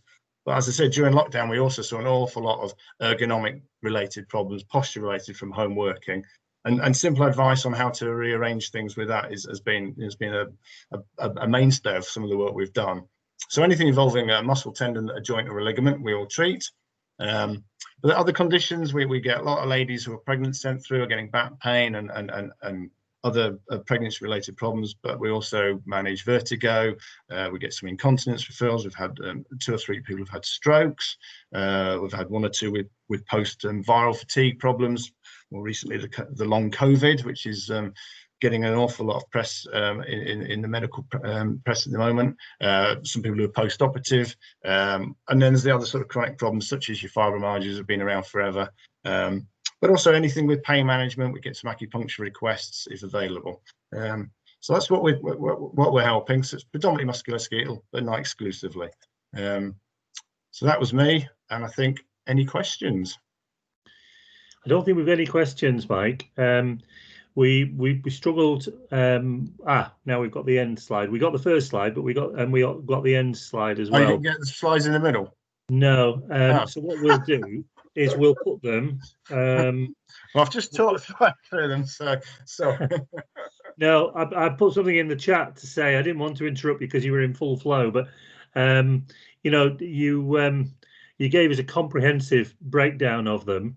But if anybody wants copies of them, we can actually put them on the webinar page and on the Ask the Physio page on the SAS website as well. So there's an opportunity to go back and review them. So that's not a problem. I think one of the things that I think is we talked about this last week. One of the things that's real value of Mike's work is the way that he works with other service providers within Schools Advisory Service. And what we find is, particularly in terms of the example we had last week of the extreme fatigue from post-COVID, we were able to bring a whole load of services to come and work together: school nursing service, counselling service, mindfulness service, Mike's physio service, and then Ed's strength and conditioning as well, which has meant that particular member of staff now is back in school. And I think in other organisations, you might find yourself being sent or referred on to another service, which might take a while, whereas we can actually bring all these services together and deal with it as a whole. And I think that's a real strength of what we do. Yeah, I think it's great, and that's what's been really nice with sort of getting involved, and then watching it sort of grow. What my role's developed, but COVID has fast forwarded quite a few things, not just within SAS, but nationally in the way the whole healthcare system's delivered. So many more doctors now are doing virtual calls than they ever were, because that's all they've been able to offer. But they were already starting to move that way, and the NHS was generally moving that way anyway. So really, SAS has speeded up that whole process. Certainly, in services delivered, physio, even locally around where I am, it's all virtual first now. And then we see the people we need to see. So that's extrapolated into the way we're doing it with SAS, and the feedback, I think, and looking at the numbers, we're probably weeding out, even on a bad month, that nearly 50% of the people who were referred traditionally straight to a face-to-face service are self-managing really well. So that means that you can really focus on helping those that really need it. And in the meantime, that's 50% of, maybe 200 referrals a month who are self-managing beautifully at home, partly out of the world we're in, but partly they just needed to be told what to do. And the program's in front of them. And when we send the program, although we didn't put a slide up on that, but the program comes with words, it comes with photographs, and it comes with a video. So you can play the video, you can watch the exercises, you can read the words, and so it's as self-explanatory as easy to follow as you can. And the feedback about the programs themselves is very positive. People find it very user-friendly. It's there forever. It comes as an email. They just open it up. And the great thing is, on the email, I always put my mobile, so they've got a route straight back to me if they're not happy about anything. If they want a call back that's quicker than 2 weeks, I say, look, if you're struggling, if it gets worse, don't wait 2 weeks. They'll ring me sooner. But they can keep the program forever, and it's just up to them to get on with it.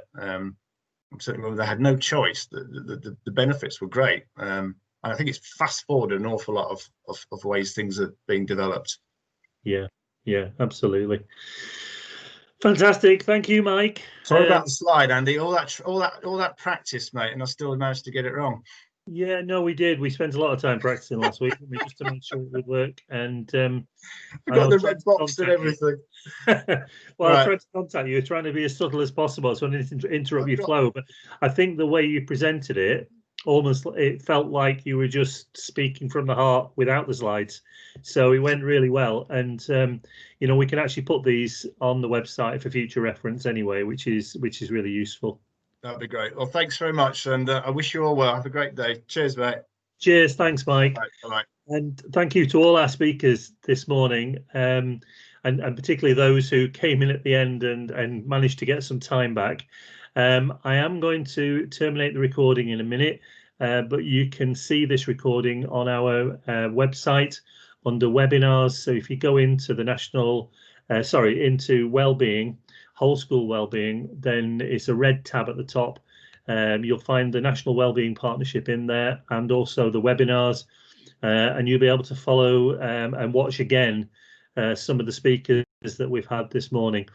Thank you very much for your engagement and staying with us all morning. We have the final one of these wellbeing meets next Monday morning, but because I need to take some leave, otherwise I'm going to lose it before Christmas, I finish on Friday. So Danny's going to be fronting that up for us next week. We do have other providers who would like to speak, so we're going to do some more of these after Christmas, but we'll let you get back into the swing of things before we come back. So from me, thank you for joining us this morning. Have a wonderful Christmas, and we'll see you in the new year. Take care. Bye.